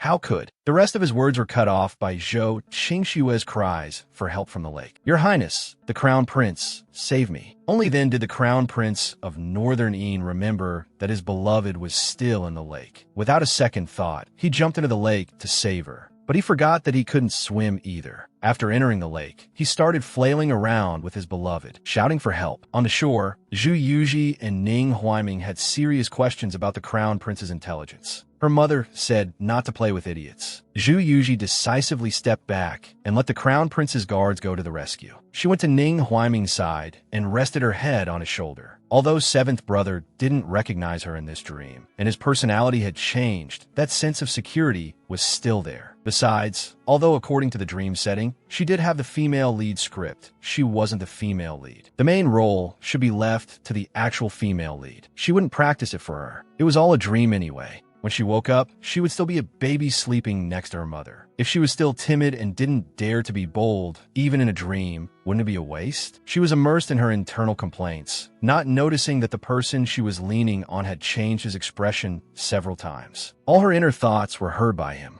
This caused Ning Huaiming, who had originally wanted to pull away, to freeze. Being able to hear someone's inner thoughts was magical enough. What was even more magical was who this female lead in her thoughts was. His gaze was too obvious. Zhu Yuji finally noticed. She looked up and asked, "What's wrong?" Ning Huaiming shook his head. "Nothing. I just don't know why Princess Fuan is acting this way towards me. I mean, does Princess Fuan recognize me?" Hearing this, Zhu Yuji blinked. "If I said we met in a dream before, would you believe me?" Ning Huaiming's face showed no fluctuation. "Is that so? No wonder I felt an instant connection with Princess Fuan." But inside, his mind was in turmoil. It seems that although she recognizes me, that she doesn't necessarily know that I remember her too. Everything that's happening now is somewhat different from his past life. In his past life, Southern Yu didn't send any princess for a political marriage. Or could it be that what he dreamed of was not the past, but the future? Before he could sort out his thoughts, he was interrupted by the gloating voice beside him. "Aya, how did they get rescued so quickly?" The Crown Prince of Northern Een had people carry his white moonlight back to summon the imperial physician. He was staying behind to settle scores with Zhu Yuji. But Zhu Yuji spoke up and stopped Zhou Qingxue from leaving. The Crown Prince of Northern Een thought Zhu Yuji was going to apologize. "It's too late, Zhu Yuji. If anything happens to Shuer, I'll make you." Zhu Yuji raised a hand, cutting off the Crown Prince's fantasy. "A misunderstanding. I stopped you just to let you know. Look at the big shoe prints." The Crown Prince of Northern Een had some trouble following Zhu Yuji's train of thought. Seeing this, Zhu Yuji seriously pointed out the footprints. "Look, these are my footprints. She can jump into the lake all she wants, but my innocence must be preserved. Otherwise, I'll have to rope this area off as a tourist attraction and introduce it to people one by one." Ning Huaiming imagined the scene in his mind and trembled from holding back his laughter. The facts were right in front of them, and she was relentless. The Crown Prince of Northern Een was silent for a moment. In the end, he still spoke up and told his white moonlight to apologize to Zhu Yuji. Once the Crown Prince made his decision, Zhou Qingxue knew a crack had formed between them. In this situation, she could only obediently apologize, hoping the news wouldn't spread and ruin her reputation. She curtsied to Zhu Yuji. "Princess Fuan, I'm sorry. This servant girl shouldn't have framed your highness." Zhu Yuji waved her hand with a smile. "It's fine. I'll curse you every day from now on. I'll also gossip about you behind your back with others. You deserve it." The Crown Prince of Northern Een was speechless. As usual, he couldn't keep up with Zhu Yuji's way of thinking. He suddenly felt that Zhu Yuji wasn't so bad after all and felt a sense of distance from his white moonlight. "Since you've caused enough trouble, let's disperse." This time, he didn't go to hold his white moonlight as he left. Instead, he told Zhu Yuji to go back with him, only to find that Zhu Yuji was ignoring him completely, chasing after his seventh brother. He instantly felt his dignity had been damaged and shouted angrily, "Zhu Yuji, you are my woman. How can you run after another man? Stop right there." Then he took the initiative and chased after her. Zhou Qingxue never expected that the Crown Prince who loved her so deeply would abandon her to chase after that woman. She also felt her dignity was damaged. In the face of evidence, the pure and flawless white moonlight had finally been stained in the Crown Prince of Northern Yin's heart. The Crown Prince of Northern Yin, who had always put his white moonlight first, abandoned her for the first time to chase after Zhu Yuji. But Zhu Yuji paid no attention to this blind and heartless cuckolded Crown Prince, following passerby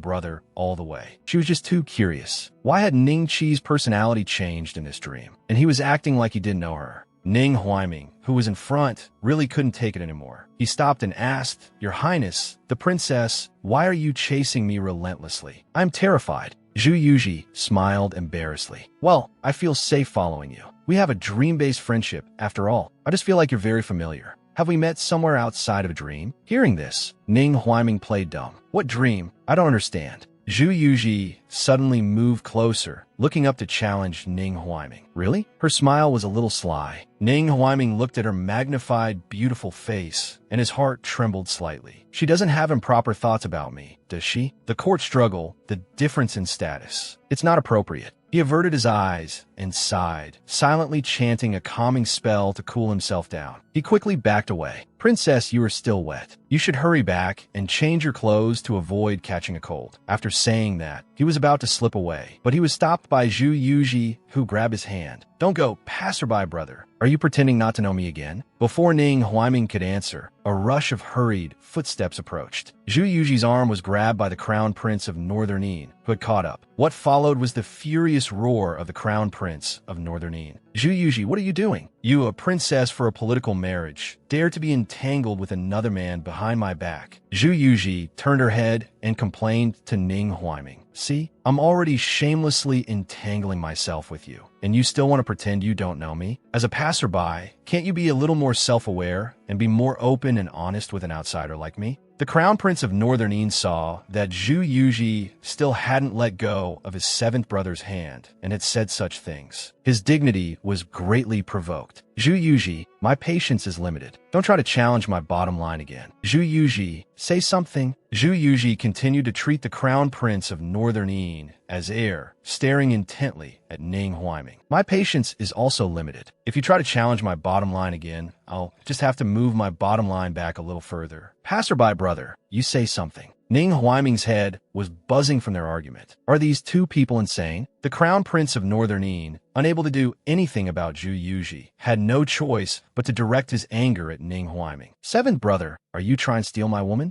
Ning Huaiming felt that he shouldn't have left the house today. This unexpected disaster was truly baffling. When Zhu Yuji heard seventh brother, Ning Chongting's younger brother, isn't that the seventh prince, Ning Huaiming? No wonder he felt so familiar. She wouldn't have grabbed him for no reason. She excitedly asked, you're really Ning Huaiming? Seeing him nod, Zhu Yuji quickly let go of his hand, wailing internally, bro, you're the villain. Why didn't you say so earlier? Ning Huaiming heard Zhu Yuji's internal wail. His gaze darkened. What is a villain? In this dream, Zhu Yuji, relying on that bit of familiarity from passerby brother, got a little closer to him. As a result, she was warned by the Crown Prince of Northern Yin about his identity, and only then learned that passerby brother was really the villain, the seventh prince, Ning Huaiming. Her internal monologue was heard by Ning Huaiming. His calm eyes instantly became sharp. What is a villain? Does she mean I'm a bad person? Zhu Yuji was forced to take a step back by Ning Huaiming's sudden oppressive aura. Seeing this, the Crown Prince of Northern Yin became protective of Zhu Yuji. He said smugly, Zhu Yuji, what are you afraid of him for? He's just a good-for-nothing. I am the Crown Prince. I should be the one you fear the most. As soon as his words fell, he was ruthlessly slapped away by Zhu Yuji. She fawningly sidled up to Ning Huaiming with a sweet smile. He insulted you, so you can't deal with me anymore, okay? Ning Huaiming had already switched back to his disguise. He also smiled brightly and replied, Princess, you jest. You are the princess of Southern Yu. How could I possibly harm you? Zhu Yuji pondered that usually, the brighter the smile, the more ruthless the strike. She sincerely suggested, why don't you just curse me instead? If you curse me, you can't think about killing me anymore, okay? Ning Huaiming's heart skipped a beat. How does she know I want to kill her? He thought he had disguised his true emotions very well. After all, both his imperial father and the crown prince had been deceived. Just as he was about to say something, a senior palace eunuch suddenly arrived with the emperor's verbal edict. Regarding Princess Fuan falling into the water just now, His Majesty already knows everything. His Majesty's decree is that the seventh prince is to be confined. With this handling, Princess Fuan should be satisfied, right? Ning Huaiming had no expectations for his ridiculously biased imperial father. He had no reaction to the inexplicable consequences. After all, this was a norm. The Crown Prince of Northern Yin looked at Ning Huaiming with a contemptuous smile. You will only ever be fit to carry my shoes. Zhu Yuji was baffled by the Northern Yin Emperor's train of thought. What does this have to do with Ning Huaiming? She thought about the original plot and had an epiphany. She fell into the water, but the one being punished was the faultless Ning Huaiming. This was intentional on the emperor's part. The emperor was long used to making Ning Huaiming the scapegoat. So, a world where only Ning Huaiming gets hurt has been achieved, huh? If he's not the villain, who is? The eunuch delivering the edict continued. Since Princess Fuan has no objections, then, Your Highness the Seventh Prince, His Majesty has a few more words for this servant to convey to you. Princess Fuan is about to be married to His Highness, the Crown Prince. It is hoped that Your Highness will recognize your own position and not covet someone you shouldn't. Ning Huaiming accepted the punishment silently, with a blank expression. The affection between father and son had long been worn away by countless scapegoating incidents. He no longer cared about that fatherly love. In the future, he would not be merciful when he strikes. Hearing this, Zhu Yuji was terrified. Oh no, it couldn't be because I was clinging to him that he got confined, could it? It's over, it's over. I can't stay in this dream. I have to wake up quickly. If I don't wake up, the villain is going to kill me. So, she suddenly slammed her head on the ground. This terrified everyone present. Princess Fuan, what's wrong?